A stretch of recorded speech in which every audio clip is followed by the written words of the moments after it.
I got into a Genesis. This is luxury. Whether it's a sleek G70 or the GV80 with that third row, these are high-end vehicles with payments that actually make sense. Go see Michael. Tell him Sid sent you. Genesis of Brooklyn. Find him at genesisofbrooklyn.com.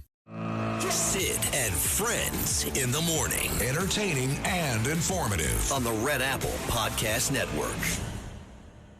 I'm sorry, Sid. Hi. Oh, God, don't be sorry. You kidding me? No, I'm wrapped up in these meetings on peace.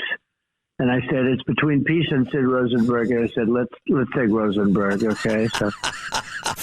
Iran responding to the U.S. proposal to end the war, but President Trump calling it totally unacceptable. All of it is raising major questions of when and how this conflict will end. Here's ABC's Tom Soupy Burge in Tel Aviv. With the Strait of Hormuz still blocked amid a fragile ceasefire, President Trump rejecting Iran's response to a U.S. interim proposal to end the war. The president saying in a post on social media, "I have just read the response from Iran's so-called representatives. I don't like it. Totally unacceptable." The one-page U.S. proposal would see Iran relinquish its stranglehold over the Strait of Hormuz, allowing free passage for the 1,500 cargo vessels trapped in the Persian Gulf, and providing some relief for the world's economy and gas prices in the U.S. In return, the U.S. would gradually ease its military blockade on Iranian ports, with a further 30-day period then beginning to negotiate a full deal. We see now Iran's economy in absolute freefall. Its currency is down over 100%. Its foreign currency reserves are completely exhausted. Those short-term compromises seemingly in jeopardy more than a month after the ceasefire took hold. According to a source speaking with an Iranian state-linked news agency, Iran's response included demands like an end to the war and the lifting of oil sanctions within 30 days. In a new interview, the president telling Sinclair's Full Measure the U.S. could still bomb Iran again. I said they are defeated, but that doesn't mean they're done. We could go in for 2 more weeks and do every single target. Americans feeling the cost of the war with rising prices at the gas pump.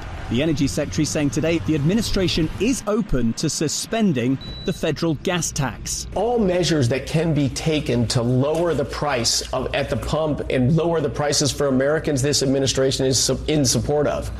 Rachel, the main sticking point in the negotiations with Iran, the future of its nuclear program. And with still no breakthrough in ending the war, it's just days before President Trump is expected to travel to Iran's key ally, China, for a crucial summit with Chinese President Xi. Rachel? Yes, 71 days of this conflict. Tom, thank you.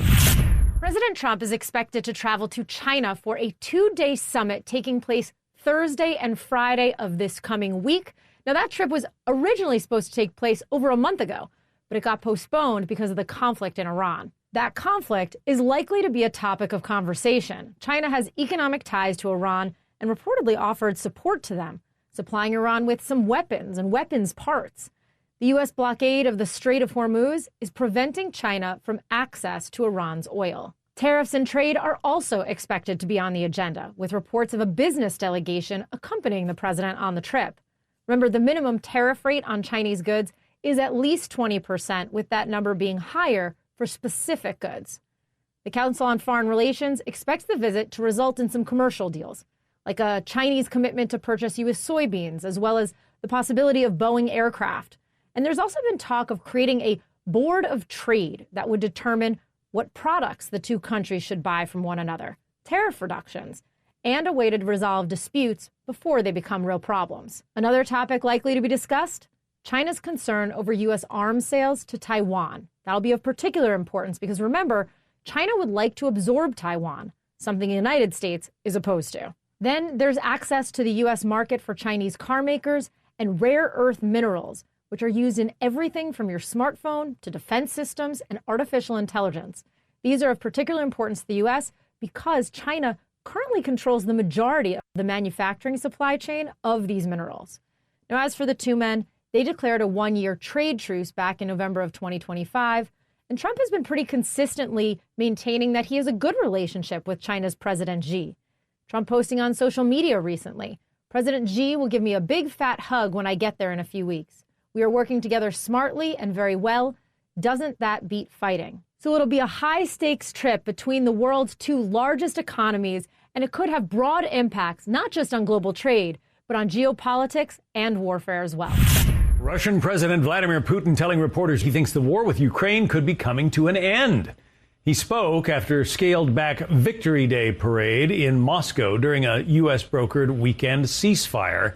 Stephanie Bennett is live in London with the latest on that. Stephanie. The president of Russia did not elaborate, but he did say, as you mentioned, that he believes that this war is coming to an end. He made those comments after yesterday's scaled-back Victory Day parade in Moscow's Red Square. Russian officials citing the current operational situation, meaning for the first time in 20 years, that usual rows of tanks and ballistic missile carriers were absent. The annual parade usually commemorates the end of World War II, but Putin used his speech to justify his war in Ukraine and denounced NATO, saying victory has always been and will be ours.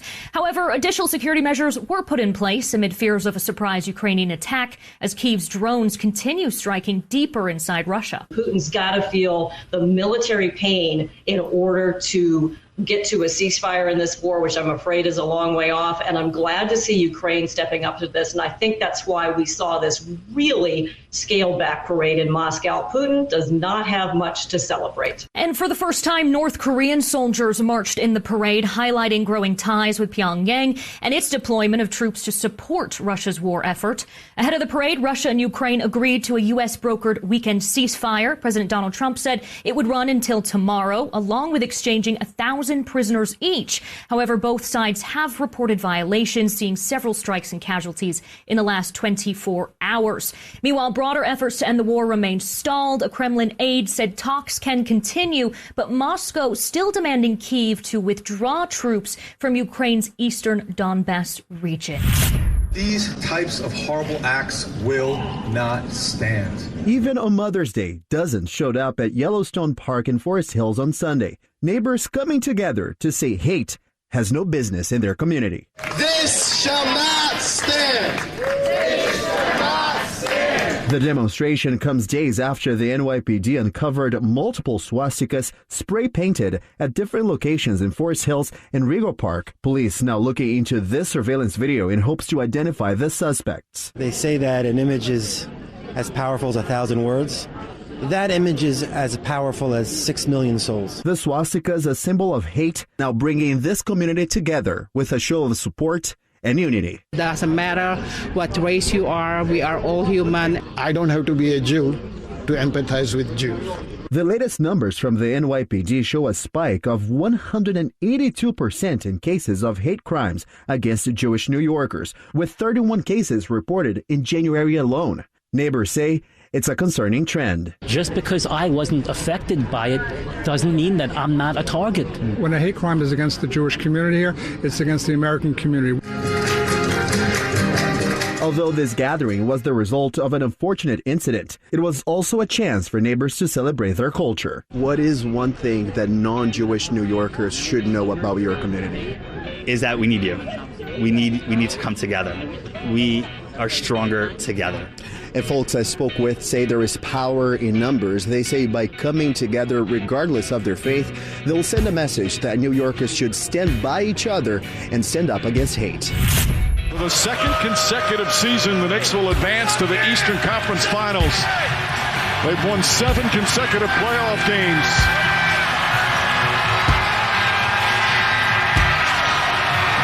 A sweep completed here in Philadelphia. 1973, of course, that's the last time we won. We did go to 2 NBA Finals with Patrick Ewing. 1994, losing to the Houston Rockets. In 1999, losing to the San Antonio Spurs. But we have not gone back to an NBA Finals in 27 years and haven't won it all in 53 years. That's why I'm still very, very cautious. As great as the Knicks have looked, winning 7 consecutive playoff games and just blowing the doors off of the Hawks and the 76ers, you'd have to be crazy to predict the Knicks going to win the whole thing. Yeah, clearly you haven't watched the Knicks in the last 50 years. We had great teams, were supposed to win it. So I'm going to take it one game at a time. I'm going to take it one series at a time. Oklahoma City is still undefeated in the playoffs. Don't forget, the Knicks are 7-2. Oklahoma City is 7-0. They've got a chance to complete their second consecutive sweep with a win over the Lakers tonight, and they are the reigning NBA champs. So the Knicks are not going to be favored either way. But I don't remember any Knicks team in my lifetime that has been this dominant in the playoffs. The question becomes, is it because they're playing that well, which they are, or because Atlanta and Philadelphia are not very good basketball teams? I don't know. But I can tell you the team that won the East this year, Detroit, they're still winning their series 2-1. They did lose Game 3 on Saturday in Cleveland. Finally, Jimmy Harden came up big, real big, scored 9 of his 19 in the fourth quarter, hit a big 3 down the stretch. But that series, I still believe, belongs to Detroit. They'll play Game 4 from Cleveland later on tonight. I do expect the Pistons to move on. Even if Cleveland wins tonight, they reduce that series to a best of 3, and Detroit would get 2 home games. So I do expect Detroit to move on, and we know the Knicks don't match up well against the Pistons. So I'm not going with winning a championship just yet. You got to get through Detroit in all likelihood, and then probably through Oklahoma City, who won the championship last year and has not lost a playoff game this year. But this is the most excited I've been for a Knicks team in a long time. I mean, they are clicking on all cylinders, are playing great defense, they're shooting. I mean, at one point in the first quarter yesterday, they were 9 of 10 from three-point range. 9 of 10. And they got the start, of course, to McBride because Anunoby is still out. And the good news for the Knicks is, I guess it's good and bad news. Some Knicks fans will tell you it's bad news. They've got a week off. The earliest they may play would be a week from yesterday, the 17th, against Detroit. But others will say, hey, you're giving Anunoby a time to heal.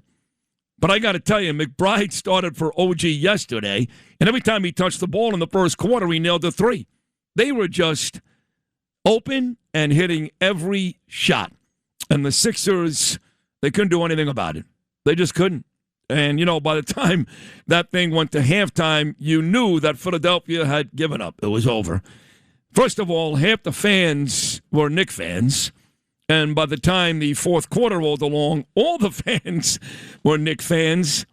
You know, it's funny. I did sports talk radio down in Miami for the better part of 11 years. And that was the first time I ever saw a home team that had less home jerseys in the stadium than the away team. It was a case with the Dolphins. Every time the Dolphins played a big-time team, they weren't very good back then. The Steelers, the Raiders, the Niners, even the Jets, the opposing team had more jerseys, and the Dolphin players used to remark about it. On my show, they were very upset. The Heat had the same thing until when I was there, the Heat actually put together LeBron James, Dwayne Wade, and Chris Bosh. Then everybody wore a white T-shirt and went to the Heat games. But for a long time down in Florida, the Marlins too, most of the fans were the away team because, look, let's face it, a lot of the folks that live in South Florida are from New York, Chicago, Philadelphia, Boston. They're not homegrown. Now, this generation is different. Those kids are homegrown Miami fans. But I saw it firsthand down in Miami, and man, was that obvious again yesterday in Philadelphia. So the Knicks are moving on. I did speak to the great Mike Breen, the voice of the New York Knicks, after the game, Hall of Famer Mike Breen, and we're going to get him on this show either Thursday or Friday. And that's a big deal, of course, because WFAN, they can't get him. They can't get him because they don't put ESPN guys on the air there. At least that was the policy when I was there. Maybe that's changed. I don't know. But the voice of the Knicks, Mike Breen, he's got to do the Pistons-Cavaliers game Wednesday night in Detroit, and he will either join us on Thursday or Friday. Like, we're getting guests on this show that nobody gets in this town, you know? I got Shuri DeVoe on again today, the only female trainer ever to win the Kentucky Derby. We had Stephen A. Smith on again last week, and you ready for this? One of the most popular baseball managers of all time, Bobby Cox, died over the weekend. You saw that, no? I did, yeah. Bobby had those great Atlanta Brave teams, and those teams, of course, were set up by their amazing pitching, specifically Greg Maddux, John Smoltz, and Tom Glavine. Now, you know that Tom Glavine, of course, ended up playing here with the Mets at the end of his career. But Bobby Cox dies this weekend. Again, we're not a sports show, necessarily. And who do I have on this morning? Tom Glavine. I mean, come on, Noam. That's big. FAN's not getting these guys. They're not getting them. So when the weeklies come back on Friday, these are the real Nielsen ratings, okay, folks? This is what agencies go by and the public talks about when it comes back. And Curtis can't even get a 2, under a 2. And we beat him by 3 points, 3 full points. And we beat the station, this station, everybody at this station, murdered everybody at WOR. Now you know why. Because no one does what we do. We can be very, very happy just putting on political guests every morning. The same political guests you hear all day, every day. We don't do that. First female trainer wins a derby, we get her. Knicks are on the way to the Eastern Conference Finals, we get their voice. Bobby Cox dies, we get one of his best pitchers. Who else does that? No, honestly. Who? I don't think anybody else does. No, nobody does. And that's why this show continues to be the standard of excellence in New York and across the country. Is that not fair to say, Lewis? I mean, do you know of any other show in this genre that does what we do? Get the guests that we do? I've been looking at the list right now, and it's still zeros. Zeros! Except for us. Except for us. Thank you, Lewis. What an embarrassment in Philadelphia, man. That's an embarrassing... Oh, terrible. The terrible. fans. There's no fans there. But they've never been there. You know, even going back to those great Sixer teams, the one that won the championship, Moses Malone, Julius Erving, Andrew Toney, Maurice Cheeks, Mark Ivaroni, Bobby Jones... They didn't, their fans weren't great then either. No. For some reason, they love the Eagles in Philly. They do. They love the Phillies? The Phillies. They do love the Flyers, but they've never, ever, ever had a love relationship with the 76ers, ever. That's weird. And, you know, the town, the same weekend where the 76ers in basketball got swept by the Knicks, the Flyers in hockey got swept by Carolina. Gone. So both teams in the second round, the basketball team and the hockey team, got swept. But all they care about, honestly, is are the Eagles going to trade A.J. Brown and get back to the Super Bowl? They may have already. I don't even know. And the Phillies are playing much better baseball, but they've never, no one can tell you this, he grew up over there, they've never really taken hold of the Sixers. No, I mean, I remember even as a kid saying, I'm watching Dr. J, maybe one of the greatest ever play, and the arena's not full. I'm like, how's that possible? But it never was. Never full. Deep into the playoffs, I remember when they won the championship in 83, there were times when the arena was not full, which is amazing. That's really unbelievable. I remember the Nets beat that team. Michael Richardson, Ray Williams, Albert King, Darryl Dawkins, Mike Jaminski, Darwin Cook, Foots Walker, that team, they beat that Sixer team, and they had a ton of netmans in that building. So, you know, I had a question for you because you're the sports maven here. I didn't understand when I was watching the game yesterday, why, if you're the Sixers, why do you sit all of your starters beginning at the end of the third quarter? Oh, and then stop. Game was over. I understand, but if I'm a fan of the team, I want you to at least try to come back. They were down by 35 points. Stop. It was over. It was done. I'm telling you, though, as a Sixers fan, then you say, well, why should I come watch if you're not even going to try the entire fourth quarter? You don't have to come watch. The season's over. I mean, they were down by 35. Okay, there was so keep them in there. Why wouldn't you keep Maxey in there? Maybe they didn't want to play. Maybe they were like, you know what? They were so beaten. I don't know, but at that point, it didn't matter. That's embarrassing, though, if they don't want to play. It doesn't matter. I understand. They're down by 35 points. Who cares? Yeah, but if you're 7 minutes into the fourth quarter, okay. But you're not the entire fourth quarter, you sit the entire starters? There's no precedent set for a team to come back by 35 points in one quarter, not 20 points in one quarter, let alone 35. So, I mean, I was watching the game. I wasn't like, oh, my God, why aren't the starters playing? I was like, everybody just wants to go home. It's done. And it'd be one thing, too, if it was game one of this series or game two, but they had just gotten blown out the game before. They were facing a sweep, and they were down by 37, I think, in the fourth quarter. So, does it matter? I mean, If I'm a Knicks fan and my team is down 3-0 and down 37 points, am I going to complain that Brunson is sitting in the fourth quarter? I'm not going to care. I bet you would. No, I'd be embarrassed by the whole series, and that's what's really embarrassing. Not who played in the fourth quarter, is the fact that they were so not competitive. You know, you got Joel Embiid there, you've got Tyrese Maxey there, you've got Paul George there. Some of these guys... Paul George is done. He's finished, yeah. He's done. We had a pretty good series against Boston, those last two games. He looks done. You know, and to say that Philly gave up, I mean, the Knickerbockers beat them. I don't do that. I never did that at WFAN either. They gave up. No, the Knicks beat the living daylights out of them. The Knicks punched them across the face, and they couldn't get up. Right. They were better offensively, better defensively. Philly looked lost. Done. On defense. They were done. You can't give up 70 first-half points. 100%. 100%. And expect to be competitive in the game. No. This was a mismatch. But no, to Noam's point, you know, they're making good money, you know, and you're a fan, you're there, you're like, why don't you stay in the fourth quarter? They really weren't there. Let them take. They left. That's true. Well, that's true. They all left. There was nobody there. Yeah. I wouldn't stick around to watch the fourth quarter, down by 37 points, about to face a sweep. You think I want to watch Spike Lee? By the way, Spike Lee, this guy is something else. You want to talk about something that's completely nauseating? And I told Lou this morning. You go to Twitter right after the Knicks win, and again, you can follow me on Twitter at Sid Rosenberg 19, and you will see that Zoran Mamdani, I mean, is there a bigger Knick fan than Mayor Mamdani? You can't name one. Can't name one. Mamdani is on Twitter going on and on about the Knicks, and then right underneath Mamdani's tweet about the Knicks, like Mamdani can tell you who the hell Rory Sparrow and Sly Williams are. You know, you want to be a real Knick fan? Talk to me about Louis Orr, okay? One of the greats. One of the greats. He's dead, by the way. But tell me about those guys, Mamdani. You're a phony. You're a fraud.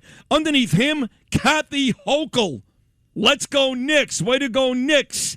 What in God's name does this wretched, wicked witch governor know about the Knicks? Think she knows about Johnny Newman? No. Think she knows about Edmund Sherrod? I don't think so. I don't think so, bitch. Eddie Lee Wilkins? Eddie Lee Wilkins? Maybe Dave DeBuscher. She might know who Dave DeBuscher is. Yeah, she'll know that name, of course. Doesn't make you a Knick fan. But Mamdani and Hochul, and then here's the story. Yesterday morning at a Brooklyn bar, the name of the bar is Fancy Free. Do you know the place, Noam? Never heard of it. Okay. So there's a bar named Fancy Free in Brooklyn, and they were showing Arsenal. That is the soccer team. You know, the big deal, I guess. In the Premier League soccer, Arsenal's a big deal. And they were taking on their London rivals, West Ham, as they move a step closer to clinching their first title in 20 years. So who was in this Brooklyn bar together watching West Ham take on Arsenal, but Mayor Mamdani and Spike Lee? So you asked me, Lewis, if that picture was real, where they were standing together with the Knick logo above them. That was real, and I was taken at that bar in Brooklyn, a bar that I would never, ever go to. Boycott the damn bar, folks. Fancy Free in Brooklyn, in Fort Greene. Who would ever go there? They're hosting Mamdani and Spike Lee on a Mother's Day Sunday morning to watch a soccer match. What a duo. How disgusting is that? What a duo, Spike Lee and Mayor Mamdani. And, you know, talking about Mother's Day, and I hope for all you ladies out there, I got 1 million lady listeners. They love me. They love the show. Hope you had a great Mother's Day, but I kept getting phone calls and texts all weekend long about this rally in Queens yesterday, and I just stopped answering. Folks, I know Bruce Blakeman was there, God bless him. I know Mazi Phillip was there, God bless her. I'm not going on a Mother's Day morning when I'm taking a walk with my wife to the beach and having breakfast and going to the gym. I'm not going to another rally. I got rallies coming out of my ass. I understand it was nasty, swastika, Queens. You got to pick a different day than Mother's Day. So I just stopped answering, though. But I know they had the rally, and how did that go? You know what? I didn't pay much attention to it this morning. God, I mean, geez. I couldn't tell you. I saw some of the, on the news, I saw a video, and again, great job by Bruce Blakeman, but I keep saying the same thing. Slow down. Take it easy. Take it easy. So I didn't make it to that one. I'll go to 18 more over the next couple of months. But I'm not doing it on Mother's Day. You know, I'm on the phone with my mother. I'm having breakfast with Danielle. I'm going to run out and run to some rally? What are you people, nuts? Am I wrong here, no? No. I mean, they should have done it on Saturday. Oh, I guess they can't do it on Shabbos, Saturday. No. But, yeah, it didn't make any sense to hold on Mother's Day. Everybody's busy. Right. Let's get to the real news, which is I texted President Trump on Saturday morning. I know you guys saw the text.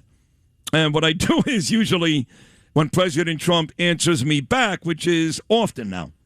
Right? Fair to say, guys, it's often? Often. Yeah. So when he texts me back, I usually put it on my social media. He likes that. So if you go to my Instagram, for example, at Rosenberg.Sydney, my Twitter, at Sid Rosenberg19, my Facebook, Sid Rosenberg, you're going to see the text exchange between me and Trump.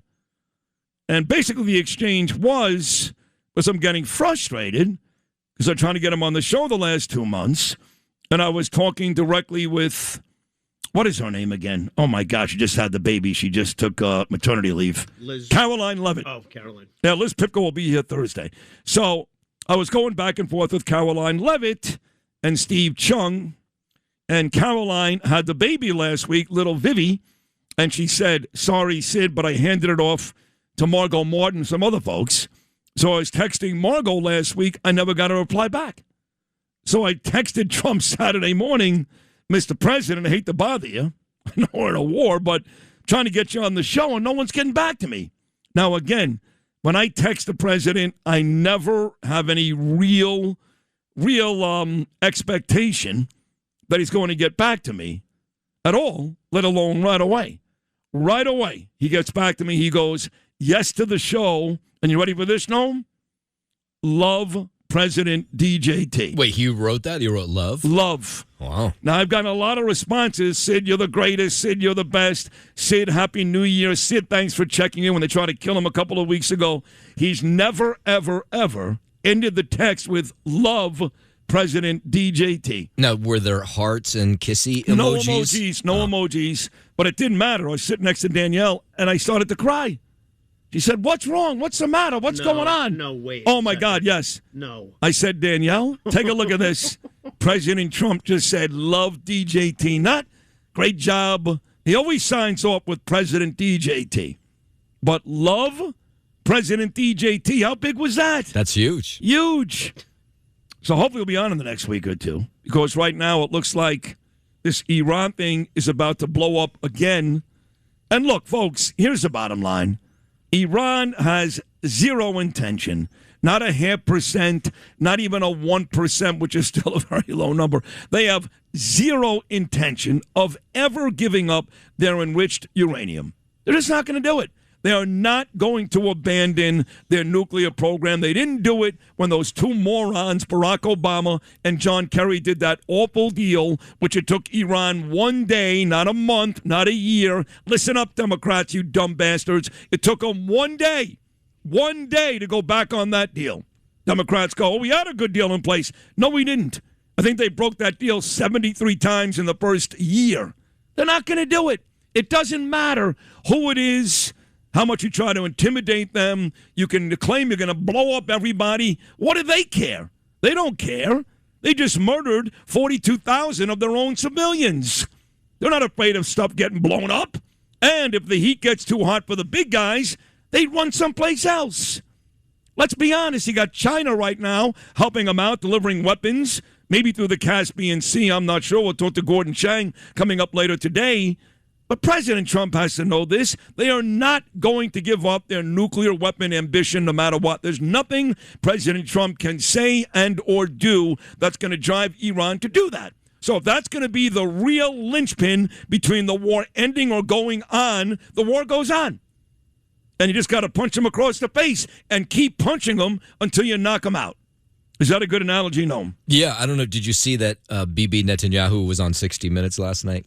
I don't watch that. Well, so he went in. He said that this isn't over until either the Israelis or the Americans are able to go in and take that enriched uranium out of there. That's the bottom line. And Trump did say to Bibi, hey, pipe down, baby. He did say, this is our war, not yours. You see him say that? Yeah. So Bibi, of course, always responds nicely. But yeah, that's the bottom line. Israel and the United States want the same thing. That is to make sure that Iran cannot produce a nuclear weapon, and they're not going to do that. They're not going to compromise. They're not. So now what? I don't know. It's an impasse because Tehran sent this proposal back yesterday, which was flatly rejected by the president, that said, yeah, we'll open up the strait, but you have to end the naval blockade. The international sanctions have to be gone, but we still have control of our nuclear program. So we're back at square one. Back at square one. I think Trump's exact quote was totally unacceptable. He did say that they're not going to wave a white flag because they still have enough weaponry, despite what Pete Hegseth tries to tell you, to keep fighting. And they're just not going to quit. Let's play this. President Trump over the weekend, Lewis, on cut number 3, says you're not going to see a white flag, but essentially that's where they are. Cut number 3. Other presidents should have done this. 47 years they've been toying with these stupid people. In many cases, stupid people. This should have been done by Obama. He went the other way. He was giving them cash. He sent plane loads of Boeing 757, took the seats out, and put green cash, $1.7 billion in the plane. Every bank in Virginia, D.C., and Maryland was stripped of their cash. They took out all the cash from the banks. They put it into a plane, a Boeing 757 packed with cash, and they flew it to Iran, and they let these guys just, I don't know what the hell they did with it, but they took it and then gave them billions and billions of dollars and bribed them basically to be friends. And after giving them tens of billions of dollars, they screwed Obama, okay? That's not the way we play. No, we do it the old-fashioned way. And they should wave. They're very proud. Maybe you won't see a white flag, but essentially that's already what they are. There's President Trump. Mamdani was also at the New York Liberty game yesterday, I guess, huh? And the Gotham FC game. So the mayor desperately trying to act as if he's one of us, real sports fan, regular guy in New York. And, you know, these events that he goes to, they're packed with liberals, so they make him feel right at home. But he did get booed. He did get booed in these places, but not much at a Liberty game. So anyway, so the president is on his way to China on Thursday and Friday for this high-stakes meeting with Xi. We're going to talk to Gordon Chang coming up. But there is some hope, Noam, and that is in the UK. And you guys know I spent a lot of time the last couple of years in the United Kingdom, specifically London and Wales. Our amazing daughter Ava graduated from Cardiff University, spent 3 years in Wales, and Danielle and I would go back often, usually stay in London for a couple of days and then go to Wales, which is about a 90-minute fast train ride from London to Wales. So Starmer, the prime minister in the UK, who many feel is the worst prime minister in the history of the country, his group took a beating last week. Did you see that, those elections? It was not even close, those elections. They took a beating. It was like it's like their equivalent of the midterms. Yeah. He was destroyed. In these, right, like the midterms. And the conventional wisdom is that my buddy, President Trump's buddy, Nigel Farage, is about to become the next leader. Nigel is conservative, obviously, and I guess it's the reform group. I don't know. But here's Starmer speaking this weekend about, I guess yesterday. He says he wants to make the country stronger and fairer. He's the worst prime minister ever. He's right there to England what Joe Biden and Jimmy Carter were to the United States. This is Prime Minister Keir Starmer, Lewis, cut number 7. For 2 decades, our country has been buffeted by crisis after crisis. The 2008 financial crash, the Tory austerity that followed it, Brexit, COVID, Ukraine war, on and on it goes. Our response is always the same. A desperate attempt to get back to the status quo, a status quo that failed working people time and again. Our response this time must be different, a complete break. We must make this country stronger, take control of our economic security, our energy security, our defense security, and we must make this country fair. So we'll talk to our dear friend Rob Shooter, usually known for his gossip. He's on, of course, Good Day New York, Rosanna Scotto all the time talking gossip. He was on with us a bunch the last couple of weeks when King Charles and Queen Camilla came to New York City. He will join us again today. He said to me over the weekend, he said, Sydney, these are the most important elections in the history. How about this, Noam? In the history of the UK. So he will join us, and hopefully he's got good news. Again, I want Nigel Farage to take over. This guy, Starmer, is a complete and utter nightmare. The other guy that reached out to me, I told you this on the air on Friday. You may have forgotten, but I told you on Friday that the president of the DEA, Detectives Endowment Association, my friend Scott Munro, he's on this show quite a bit, reached out to me and said, get ready, there's a big story in Sunday's New York Post, and I'm going to come on Monday and talk about it. Do you remember me saying that, Noam? I do. Well, sure enough, there was a big story in yesterday's New York Post, and what Munro wants is the police officers here in New York to get the same benefits that ICE would get under this, is it the HALO Act, where they be protected? It's a buffer zone, a 25-foot buffer zone between these animals and ICE. And Scott Munro was saying we want the same thing, a 25-foot buffer zone between these animals and our NYPD officers. Which sounds fair enough. Now, the mayor, of course, would never want that. He couldn't care less about protecting NYPD officers. And the mayor would say that is an attack on the First Amendment. That is an attack on the First Amendment. You cannot tell people how far they can be from any place, any person, any school, any synagogue. Why? Because the mayor's an asshole. But Scott Munro says, no, we're going to protect our officers like the federal government is protecting ICE. So he's going to D.C. to speak to legislators over the next couple of days, not before he joins us, to get a deal for his NYPD detectives like they've done for ICE. Your thoughts on that, Noam? Well, I don't know if you saw Governor Hochul was trying to do something targeting ICE as part of this budget, which, I saw passed. And, I ripped her on Twitter for that. You go see that. She wants to restrict them even more to what they could do in terms of using like local jails, how they enforce, how they, whether they can go into schools, libraries, that kind of thing. And New York's a tough place for ICE, no two ways about it. And she looks like she's going to make it worse if this goes through, and it likely will. She's going to try, but then President Trump is going to make sure she doesn't see a penny from the federal government, and I'll make sure that's the case. Because I'll text him 10 times a day and make sure he knows that his old buddy there, Smiling Mamdani in the Oval Office, he's right with Kathy Hochul. He hates ICE. And President Trump wants to call them nice because the truth is they have deported and put away thousands and thousands and thousands of dangerous criminals, people who have committed the worst offenses, and all I hear about are two troublemakers. They're both dead, God rest their souls, but two troublemakers in Renee Good and Alex Preddy, not at all innocent. Stephen A. Smith comes on, he complains about ICE. I say, hey, Steve, you are not going to be killed. I can tell you that. You know why, Steve? You are not going to be out there right in the middle of a legit operation to put yourself in a position where somebody can kill you. Now, will you? And he said, no, I wouldn't. Okay, well, there's a difference.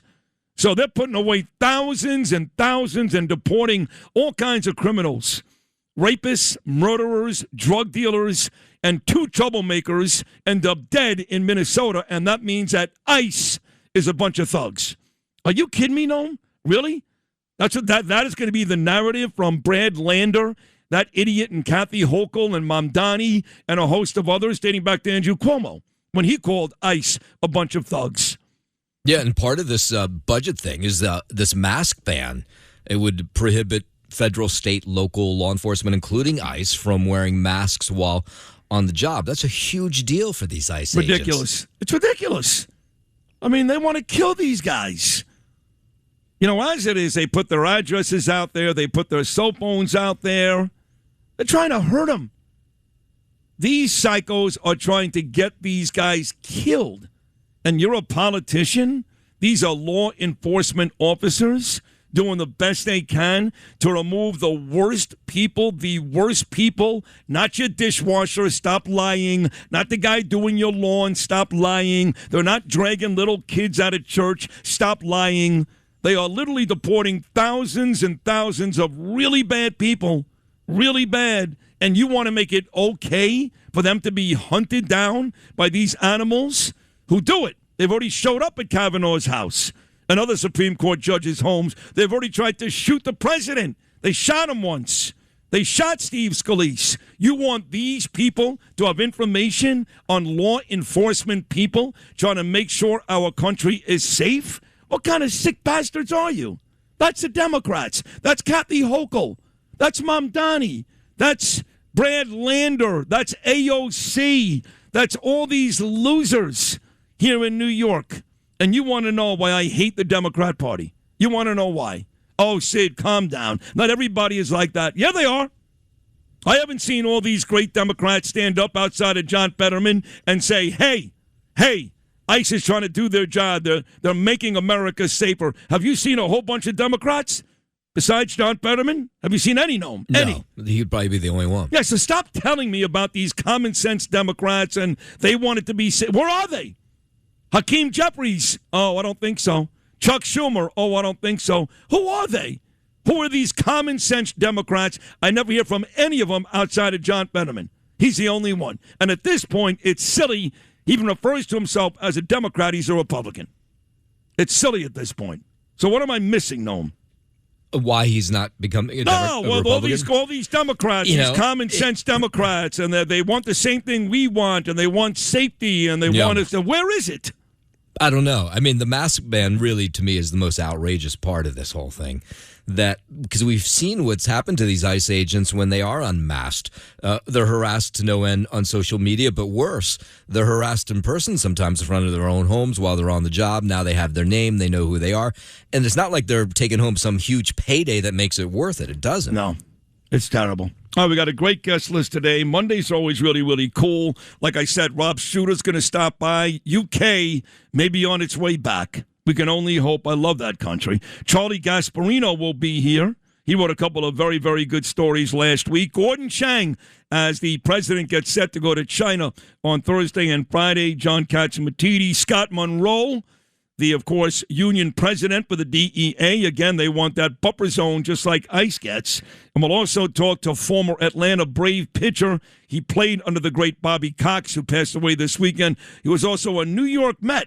Our good friend Tom Glavine, he is stopping by as well. And all week long, we've got amazing guests from Brett Baer to Rachel Campos to Mike Breen, possibly President Trump. All that coming up this week.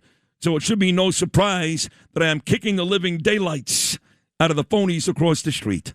We are done with our first segment of the day. Sid and Friends in the morning on the Red Apple Podcast Network. This weekend, when that person jumped the fence at the airport in Denver, and then moments after that, some Frontier airplane literally ran the person over and killed him. Do we have any clue as to why that person thought running on an active runway, jumping a fence to do that, was a good idea? Yeah, well, there's a lot of questions. How did this guy get through? Apparently, he jumped the security turnstile and then somehow ended up on the tarmac. That's pretty frightening in itself that he was able to do that without being stopped. Yeah. And then you had this plane that was jetting from Denver to Los Angeles taking off, and they couldn't avoid hitting him. And then it started some sort of fire aboard the plane. There was this chaotic scene. A number of people on the plane were hurt. Like 11 or 12, right? Yeah, I think it was 12 people were hurt. 5 went to the hospital. And the amazing part is pretty quickly they got these people on another plane and they were, got to LAX. But the whole scene, they say it was a Frontier flight, was, nobody knew exactly what had happened at first. You did, if you want, I have the play-by-play for air traffic control. Oh, definitely, yeah. Okay, let's see what this sounds like. All right, 4345. We have 231 souls on board. We have 21,320 pounds of fuel on board. There was an individual walking across the runway. That's how they notified what had happened. Yeah. Maniac. So, yeah, I don't have a whole lot more detail of how he was able to. He bolted through the security, he hopped over a gate, and then that's when he was hit when he ran onto the tarmac. All right. So I get a text, as I said earlier this morning, from our good buddy Heshy Orgenbaum. And he says, Lou and Noam, he's got a cousin. He's a professional songwriter and musician who's well-known in the Jewish music world. He goes by Country Yossi. I think I like that. You like that, Lou? Country Yossi. Love it. And Country Yossi wrote this theme song for us. He owns it, and he asked me to pass it on to you. So I heard it for the first time at about 3:30 this morning. I played it for Lewis at about 4:15. I played it for Justin. And the three of us were like, oh, my God, that's really good. I'm curious to hear what Noam has to say. So here it is. Heshy Orgenbaum's cousin, Country Yossi, with what I think is now the new theme song for Sid and Friends in the morning.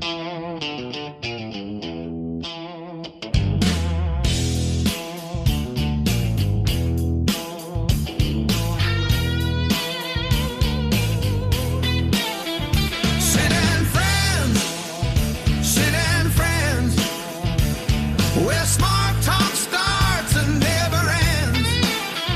Sid and friends, Sid and friends. Joins at Rosenberg and his friends. Stimulating, captivating, seriously witty. Most popular talk show in New York City. Tune in and join us. You'll love it, you'll see. Right here on WABC. Sid and Friends. Sid and Friends. Where smart talk starts and never ends. Brash, outspoken, fearless Sid. He won't back down, no, heaven forbid. He don't care who he offends.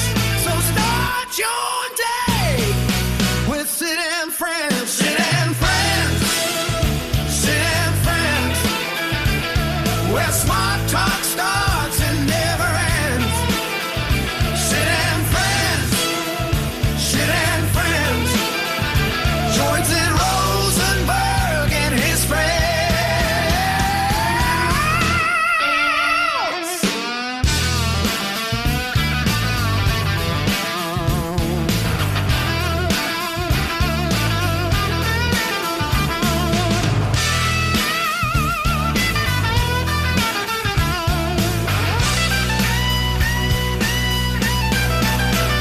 Sid and Friends. Sid and Friends. Sid and Friends. Joins in Rosenberg and his friends.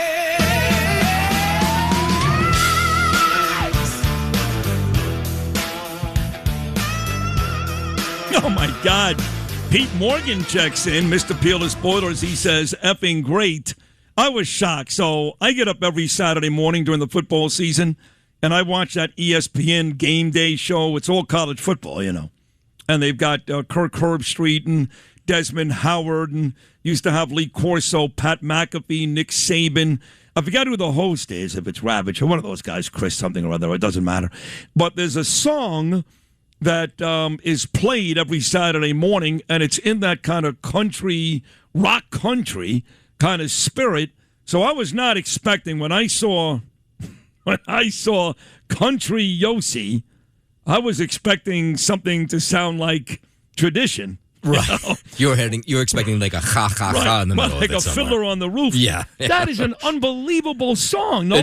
It's amazing. You know, it's funny that you should say that because I was thinking it sounded like, remember when they had the Monday Night Football? Are you ready for some football? That was Hank. Yeah. That was He Hank. sounds a little bit like that. Yes. Same thing. The Saturday morning college football show. You're talking about, what's his last name again? Hank something Jr. Williams. Yes, Hank Williams Jr. You're exactly right. Country Yossi, Heshy Orgenbaum's cousin. Congratulations. Don't know who you are, but clearly there's a reason why you're a star and well-known in the Jewish music world. And congratulations. You have just penned and performed the brand-new theme song for Sid and Friends in the morning. We love it. Not good, great. We'll take a short break. When we get back. Again, big happenings in the UK last week. Starmer on his way out. Does that mean my friend Nigel Farage is on his way in? This is Sid on Sports. Sponsored by Peerless Boilers on 77 WABC. Justin Ellick here with your sports update, sponsored by Pete Morgan and Peerless Boilers. Go to peerlessboilers.com to find a deal under you. Peerless Boilers, the world's best built boilers in Philly. Jalen Brunson, Josh Howard, and the Knicks. They're back in the Eastern Conference Finals, tying the NBA postseason record with 25 three-pointers in front of a raucous crowd rooting for the road team and rolling past the 76ers 144-114 to sweep the second-round series. Replacing the injured OG Anunoby, Deuce McBride hit 7 three-pointers and scored 25 points. Jalen Brunson added 22, while Josh Hart and Karl Anthony Towns each had 17 in another blowout. New York's 19.4 point per game average with win margin, I should say, is the largest through 2 rounds since 1984. Knicks advance to the East Final. Second straight season they've done so. They'll play the winner of Cleveland and Detroit, where the Pistons are leading 2-1. Out in Minnesota last night, Timberwolves beating the Spurs 114-109 in Game 4 there. Series now knotted at 2 games apiece. And looking ahead to action in the NBA tonight, 8 p.m. start for that Pistons and Cavaliers matchup. They'll pick up with Game 4 tonight. Detroit, of course, leading that series once again 2-1. And also tonight at 10:30, the Thunder and the Lakers will get going out in L.A. OKC up in that series 3-0. I was watching J.J. Redick on Saturday morning. Oklahoma City killed him last game. And again, the Knicks have won 7 straight, but the Thunder have won every game. They're 7-0 in the playoffs, and they are the reigning NBA champs, so there's no reason to think they've taken a step backwards. But Redick said, and I quote, "That's a real good team out there. They just kicked our asses." Yeah, you don't say. They keep doing so. Yeah, so you wonder if Oklahoma City wins again, and they probably will, in L.A. tonight. Is this the last time tonight we see LeBron James in a Laker uniform? It's a really good question. Yeah. It's a really. I'm not sure a lot of people have a lot of intel on that. No, as it stands right now. So. And he hasn't been awful in these playoffs at all. He's been pretty good. They don't have Doncic. He's out. Mm-hmm. Reeves was out for the first round, so he hasn't had a lot of help. But that becomes the question: do we see LeBron in a Laker uniform for the last time tonight? Because odds are Oklahoma City will complete the sweep. Yep, indeed, sir. Let's head to the dominant Milwaukee. Yankees lost 4-3 in their series finale against the Brewers, getting swept in the 3-game series. All right, here's a weekend. very, very alarming trend for my Yankees. Yeah. Because I'll be there Friday night in Queens. I did speak to Steve Cohen yesterday. I dropped names, but it's all true. Trump texted me on Saturday. I'm sitting with Steve Cohen and Bill O'Reilly in his suite at the Met-Yankee game on Friday. Here's the alarming trend for my Yanks.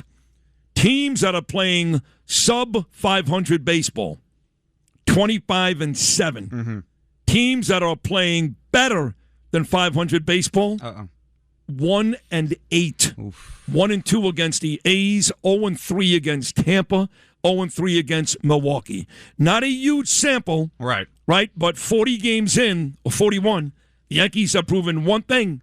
They can beat bad teams. They can't beat good teams. Playing a lot of bad teams early on. Yeah, here, thank God. Jeez, yeah. Thank God. They've actually fallen out of first place. They're a game back at Tampa Bay. Yep. But 25-7, sub-500, 1-8 against teams with better than 500 records. Jesus. All right, we got to pick it up there. Up next for the Yankees, they'll open a 3-game series at Baltimore tonight. 6:35 p.m. start there. Ryan Weathers will get the start in the opener of a 3-game series in Arizona. Mets lost 5-1 in their series finale against the D-backs, dropping 2 of 3 to Arizona over the weekend. Up next for them, Freddie Peralta will start the opener of a 3-game series in Detroit. That starts tomorrow night. Mets are off today. That is your sports, sponsored by Pete Morgan and Peerless Boilers. Go to peerlessboilers.com to find a deal near you. Peerless Boilers, the world's best built boilers. I'm Justin Ellick on 77 WABC. Sid and Friends in the morning on the Red Apple Podcast Network. So at the next EU summit, I will set a new direction for Britain. The last government was defined by breaking our relationship with Europe. This Labour government will be defined by rebuilding our relationship with Europe, by putting Britain at the heart of Europe, so that we are stronger on the economy, stronger on trade, stronger on defence, you name it. because standing shoulder to shoulder with the countries that most share our interests, our values, and our enemies. You're stupid. That is the right choice for Britain. Let me get to the great Rob Shooter, who, of course, got a brand new book out. He's all about gossip, but he's also very, very in tune to what's going on in his hometown back there in the UK and across America as well, politically. Rob, good Monday morning, buddy. How are you? Hey, great. I'm even better now I heard that theme song. I want to get it as a single. I could rock out to that. All kidding aside, that was actually really good, right? It was really good. I'm married to a Grammy-winning songwriter. I'm going to play it to him today. It's a great song. You cannot enter a room, any restaurant, unless that song is playing. Yes. Tell your husband about Country Yossi. He's one of the greats now. Right. Yes. Now, you did say to me this weekend, and it's a big statement, Rob. It's a big statement. Look, I've taken a special interest in the UK, spending a lot of time there the last 3 years with Ava going to school in Wales. So we love London. We love England. I can see myself living there one day, but not the London that is right now. But you said to me this weekend, you said, and I quote, these elections, the most important in the history of the UK. Did you mean that? Yeah, I'm going to stand by it. So as well as being a silly gossip columnist, and I get it. I get what I do. I talk about Kim Kardashian's bottom for a living. But as well as doing that, I have a master's in political science from the University of Edinburgh. I started out wanting to go to London and work for a member of parliament. I did not have the chutzpah, the balls to go and be a member myself, but I visioned a future in politics. So it's really dear and near to my heart. The reason I made that statement is for my lifetime and my parents' lifetimes and their parents, there was two parties in Britain, Labour and Conservative. And along came Nigel Farage and has done something that I just never thought would be possible, to go up against the system, whether you are Labour or Conservative, to go up against them and to be playing with the big boys and winning is absolutely stunning. And correct me if I'm wrong, his party is the Reform Party, yes? Reform Party. They started as the Brexit Party, so he was the one that really got Britain excited about leaving Europe. Then after they did leave Europe, he figured out, Nigel, there's something here that is more than just a one issue. It's not just Europe. It's not just immigration. It's taxes. It's security. It's law enforcement. And he figured there's a place here. Nobody thought he could do it. There's a place in Britain for a third party. For years, the Green Party and all these parties tried to create a third party, and it never really took off. Nigel has changed that, and now there is a viable, in fact, a really strong third party in Britain, and it has shook Conservatives and also to the Labour Party. It shook them that now he's up there with the big boys. No, he really is. And you go back to Starmer, who, of course, is part of that Labour Party, and Noam really put it well for Americans that don't pay attention. It was kind of like the midterms for you guys in the UK last week, and Starmer's party took an absolute beating. I knew they were in trouble, and I've been hearing Nigel's name for months because I do keep up with it, but I had no idea that England was going to speak that loudly against Starmer. Were you surprised to see how bad a beating he actually took? Everybody was. Everybody was. They knew he wasn't going to do well. The midterms are a rough period for whatever party is in power, whether it be America or Britain. So it's always a rough time. They're always frightened of losing seats. Now, the question is going to be is, will they sit up and pay attention? A smart politician has several years before the general election, and if they sit up and listen and change directions, they've got a shot. But often we see this, don't we? They don't. They dig in. They don't listen to the public. This is a great barometer. I think of midterms as like a lighthouse showing politicians the way. Clearly what they're doing isn't working. People are really angry, rightfully so. I was back in Britain in January, and I've got to say, Sid, I felt a little frightened there. For the first time ever in my hometown, I didn't feel so great walking around late at night. I felt much safer here in New York. And wow. The public is fearing this. They are feeling this, Sid. And Starmer should sit up and listen. I fear his arrogance is going to tell him not to. But They could change course here. The public is angry, and rightfully so. Crime's bad over there. The city's dirty over there. It's not Great Britain anymore. It's a different place. Well, it looks more like Pakistan, to be honest. I mean, it's a massive change in composition. I mean, I get what you're saying. No, I get it. And Paris looks the same, too. I was in both places last summer. So, but what is the biggest issue? You talk about crime in London being rough. You talk about it's dirty. I don't think that for any London folks that love America, that Starmer did himself any real favors by going against President Trump and not helping America in this latest effort against Iran. But what are the biggest issues, you think, for the folks where you are back home that are against Starmer? Good question. First of all, let's just say when the Brits saw King Charles with President Trump just a few weeks ago, that's what they want. They want that special relationship with America. In many ways, I think Britain is more closely aligned with America than Europe in values, in what they want out of the world. They want a Britain that is a fair shot to people, where everybody has a chance, that the crime rate is low, the immigration is legal. They want a country that works. When you are the head of a political party or a government, it's a CEO job. They want a well-organized machine, and Britain feels like the wheels are coming off. They're very proud of their healthcare system, except try to get an appointment. They're very proud that they have an immigration policy, except nobody seems to be going by the rules. They're very proud of their bobbies, that's what they call policemen over there, except when you walk around the streets now, I don't think the police feel safe. So everything that they really, really valued is changing. And I think that's the same sentiment that got Trump elected in America. Nobody thought Trump could pull this off. He did it. He did it twice, maybe three. Like, he's done this. And the Brits are feeling it. The world is changing really quickly, and I think technology is part of that.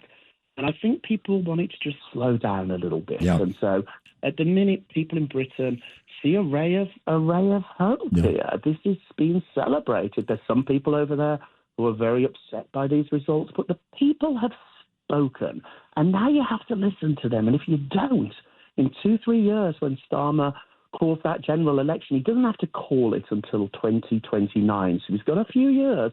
If he corrects course, he's got a shot. He's not done yet. But if he doesn't, and I don't think he will, it's over. It's over. Two more will let you run. Rob Shooter doing a great job here. One of the issues, too, in London is anti-Semitism. It's huge. You may remember 2 Jewish people were knifed to death, not shot, stabbed to death outside of the biggest shul, I believe, in London on Yom Kippur. 2 weeks ago, again, 2 Jewish people outside of a shul stabbed to death, murdered in London. Starmer always comes out hours later with relatively insincere, kind of like Mamdani. Yeah, I'm sad. I'm sorry. But we did see something this weekend that I did not see in the 3 years I was there with my daughter, and that is this huge rally. Huge in London, pro-Israel, pro-Jewish in London. So they may be turning the page there too, Rob Shooter.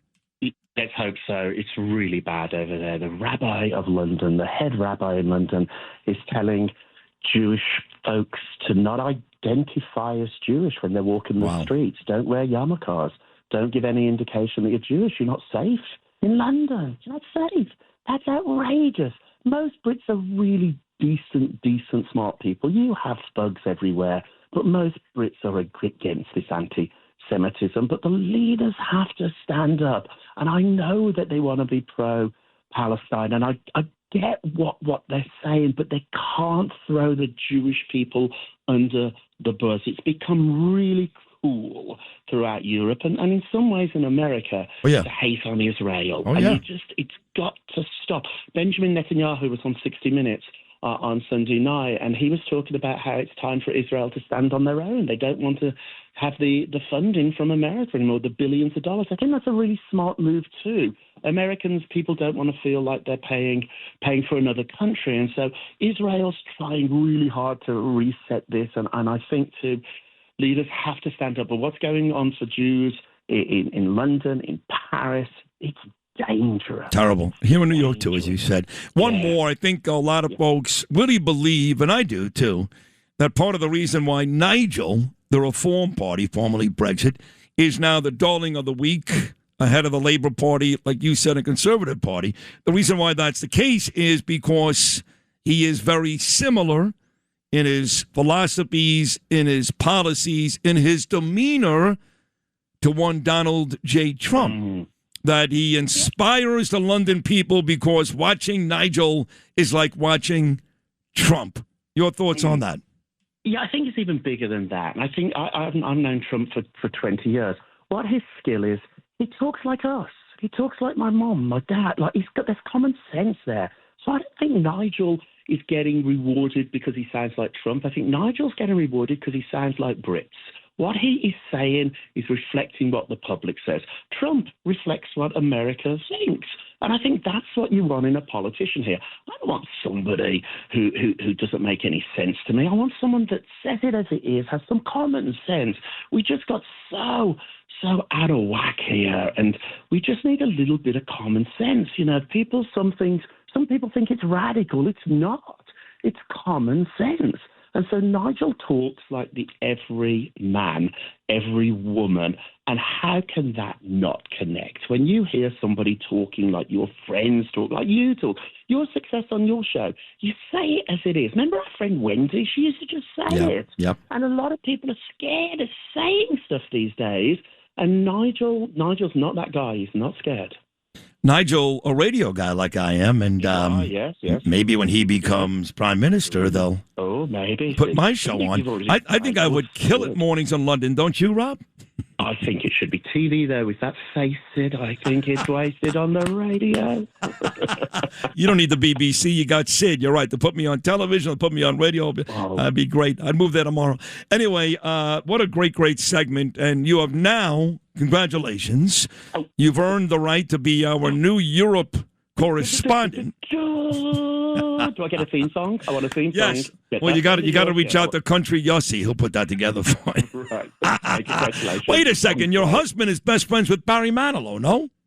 He is. Maybe I'll send you a theme song. Next appearance, I'll have a little theme song. I'll get Barry to sing it. Oh, if you do that, honestly, I will make sure Justin provides you with oral in front of Macy's on New Year's Eve.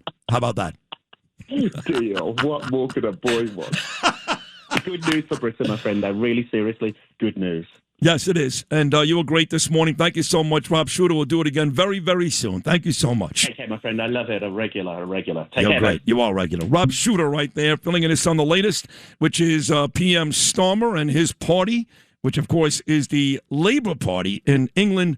Took it on the chin last week. They got hammered, and that does seem to pave the way, hopefully, in a couple of years for Nigel Farage. That basically wraps up hour number one. We'll get Nomi with the news. Two great guests about to come your way this hour. Sid and Friends in the morning on the Red Apple Podcast Network. You know, I went to an old favorite there, Lewis, on Friday night, Danielle and I. The kids were all out. Ava was in the city, and Gabe was with his buddies. It was just the two of us. And we decided to go see my dear friend Johnny DeSanto at Gourmet Grill. You know that place, Lou? I don't think so. Oh, it's a great place. It's in Mill Basin. And maybe it's Bergen. I don't know. It's right off of like Ralph and N. And he owns a yogurt store next door. It's a great yogurt store. Been friends with John for many, many years. And Gourmet Grill is delicious. So we did that on Friday night. It was fun. And John was sweet. I haven't seen John in probably 9 months. I've got this great outdoor seating in the backyard, Lou. You'd love it. This time of year is beautiful. During the winter, I don't go much because we don't travel much. But this time of year, Gourmet Grill is a great spot. So that was fun. And then I got a big weekend coming up because, again, Friday night, I'll be sitting with Bill O'Reilly in Steve Cohen's box, the owner of the Mets, inviting me and O'Reilly to sit there as the Mets host the Yankees on Friday night. And then Sunday at the UBS Arena, I will be dropping the ceremonial first puck, Justin, something that Bruce Blakeman did a year ago in the second annual hockey game at the UBS Arena, home of the Islanders, between Tel Aviv and Jerusalem. It's about time.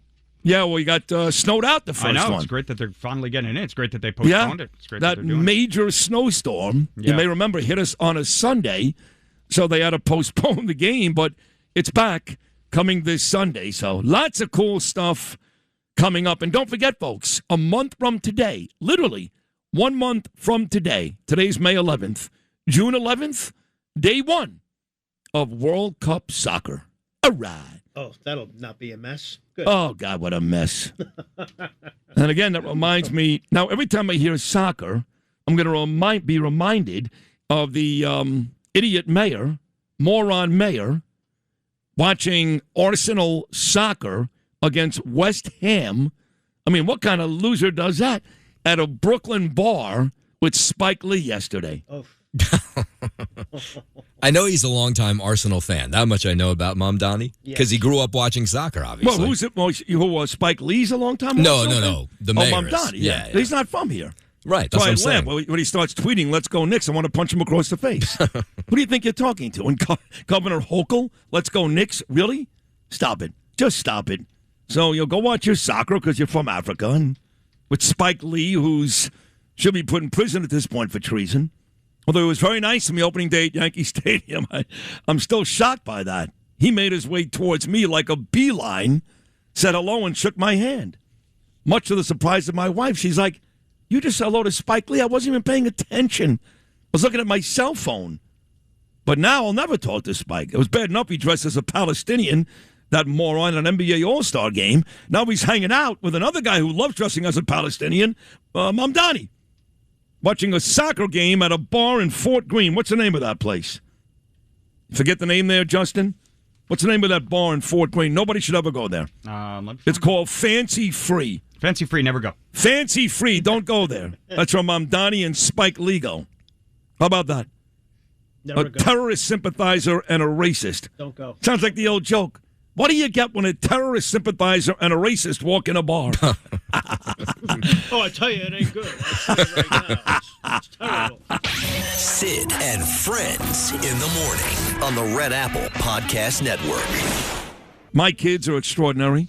My daughter went to school in Europe, and looks like she's going to get her LLM in Pennsylvania, Ivy League. My son on his way to Florida. My kids are great, but your kids are morons. You're not talking about my kids, I hope. Your kids are fine. They're no geniuses either. They're okay. What? Well, take it easy. But hip-hop school, we can't, our math and science scores are pathetic. This is what we're doing. We're excited about this.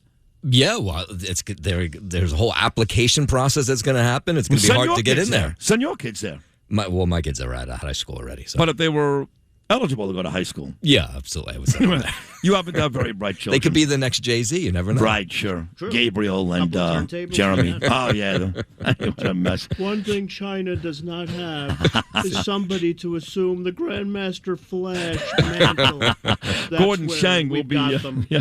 will be joining us next as the president gets set to go to China on Thursday and Friday to speak with President Xi. But here he is, the very talented and brilliant Charlie Gasparino. Charlie, welcome back, buddy. How are you? I didn't know there was a hip-hop high school. I mean, that's a new invention, isn't it? It's not open yet. I guess it opens in the fall.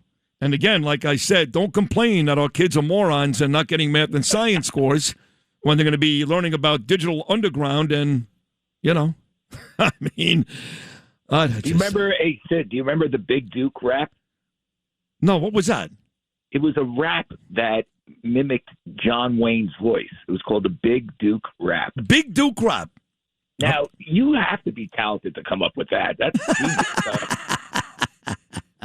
I guess. And I like some rap songs. Not much. Most, but I don't like because it's, it's the only place where they say the N-word time and time again. It's okay.